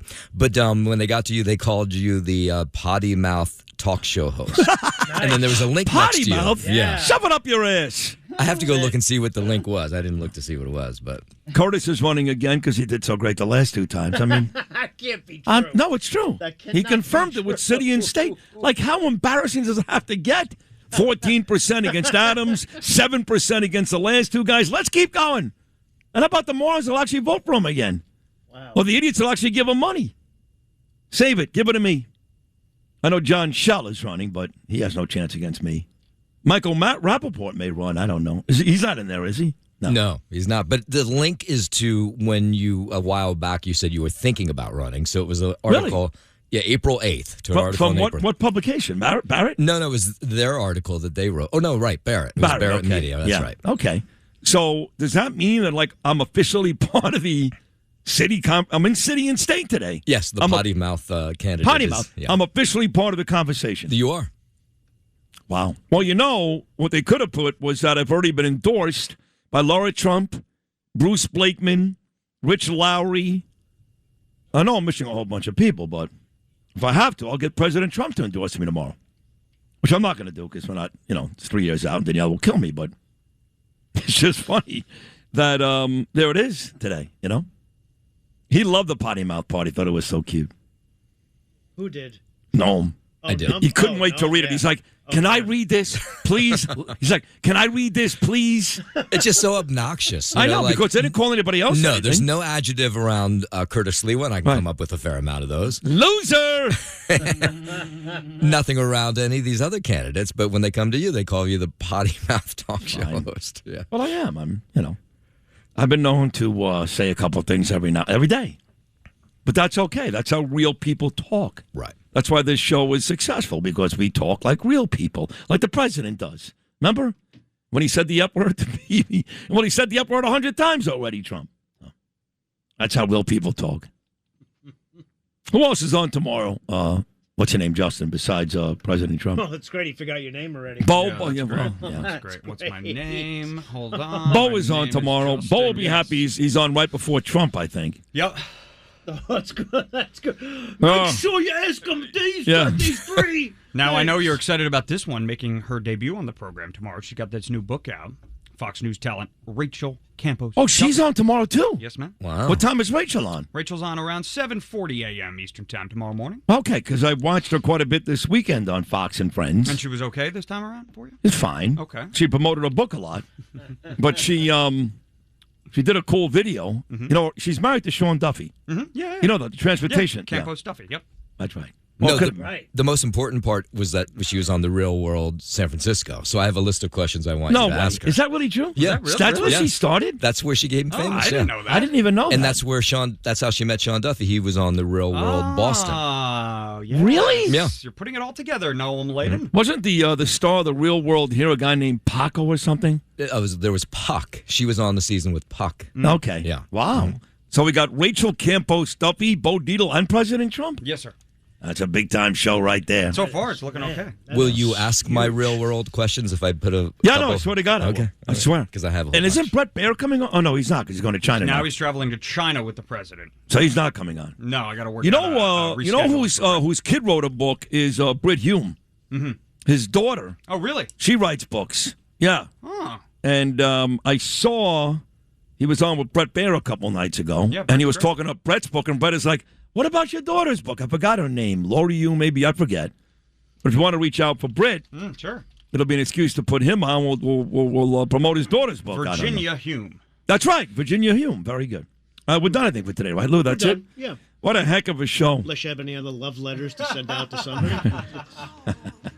Thanks for listening to Sid and Friends in the Morning. You can hear Sid and Friends in the Morning weekday mornings at 6. If you like the podcast, share it with your friends and listen anytime at WABCRadio.com and download the WABC Radio app. Hit that subscribe button on all major podcast platforms. Plus, follow WABC on social on Instagram, TikTok, Facebook, and X. See you next time for a new episode so you never have to wonder. What the heck is going on here?